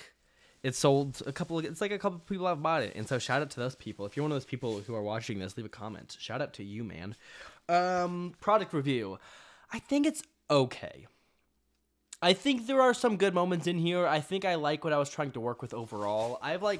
It's one of those things I haven't gone back and read the whole thing. But I go back and I flip through and I'm like, there's some interesting stuff in here. I think it's way better. I wrote a book in college that is no longer available. And even in that, as bad as I think that is, there are redeemable qualities to it, absolutely. So anyway, feel free to check this out if you'd like. I'll give one away. I have like 5 or 6 copies. I will ship someone one of these. I tried to do a giveaway. Someone might remember this. I tried to do a giveaway in like my YouTube side section or whatever, in like my posts. And I was like, hey, like, leave a comment. No, I did it in like an old video. I was like, leave a comment underneath this video and I'll pick a random winner. And then I picked a random winner. I sent them like 30 messages and they never got back to me. And I never gave a book away. So if you want this book and you've made it this far in the video, say, give me disturbing images. And then pay attention to your YouTube notifications. I'm not kidding. I will give someone a book if they just reply to my notification. I was trying to give someone a free gift. And they said they wanted it. Anyway.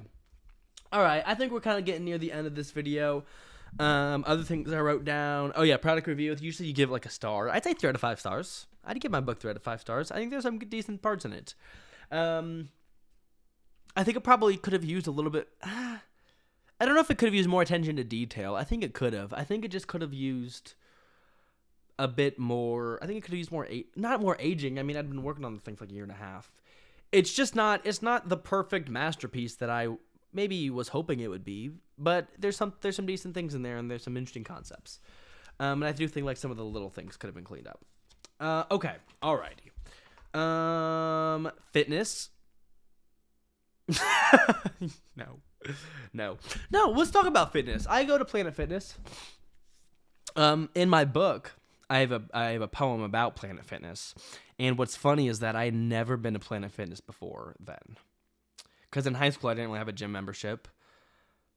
I don't think. I mean, we had gym access. So like I was able to work out and stuff. And like we had some weights at home that I used.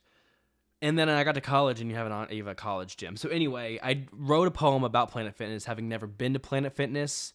But the poem is like a dark, weird mystery thing anyway. But then I graduated college, and I was like, I guess I need to go to the gym. And as an alumni of my university, I can go to the gym for free for 2 years. But it's like 30 minutes from my house. And it's one of those things where it's like, the gas is not cheap. It's like a gallon of gas, just about.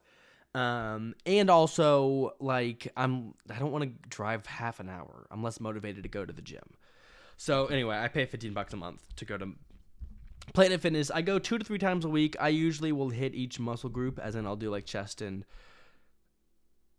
triceps, biceps and back, and I'll try to get shoulders. Anyway, I try to like do good stuff overall and then do some cardio. I don't work out that hard, but I work out some. I go to the gym 2 to 3 times a week, and I will guarantee you this, I am not the hardest working person in that gym. But, you know, I try to feel good about myself. Fitness content, done.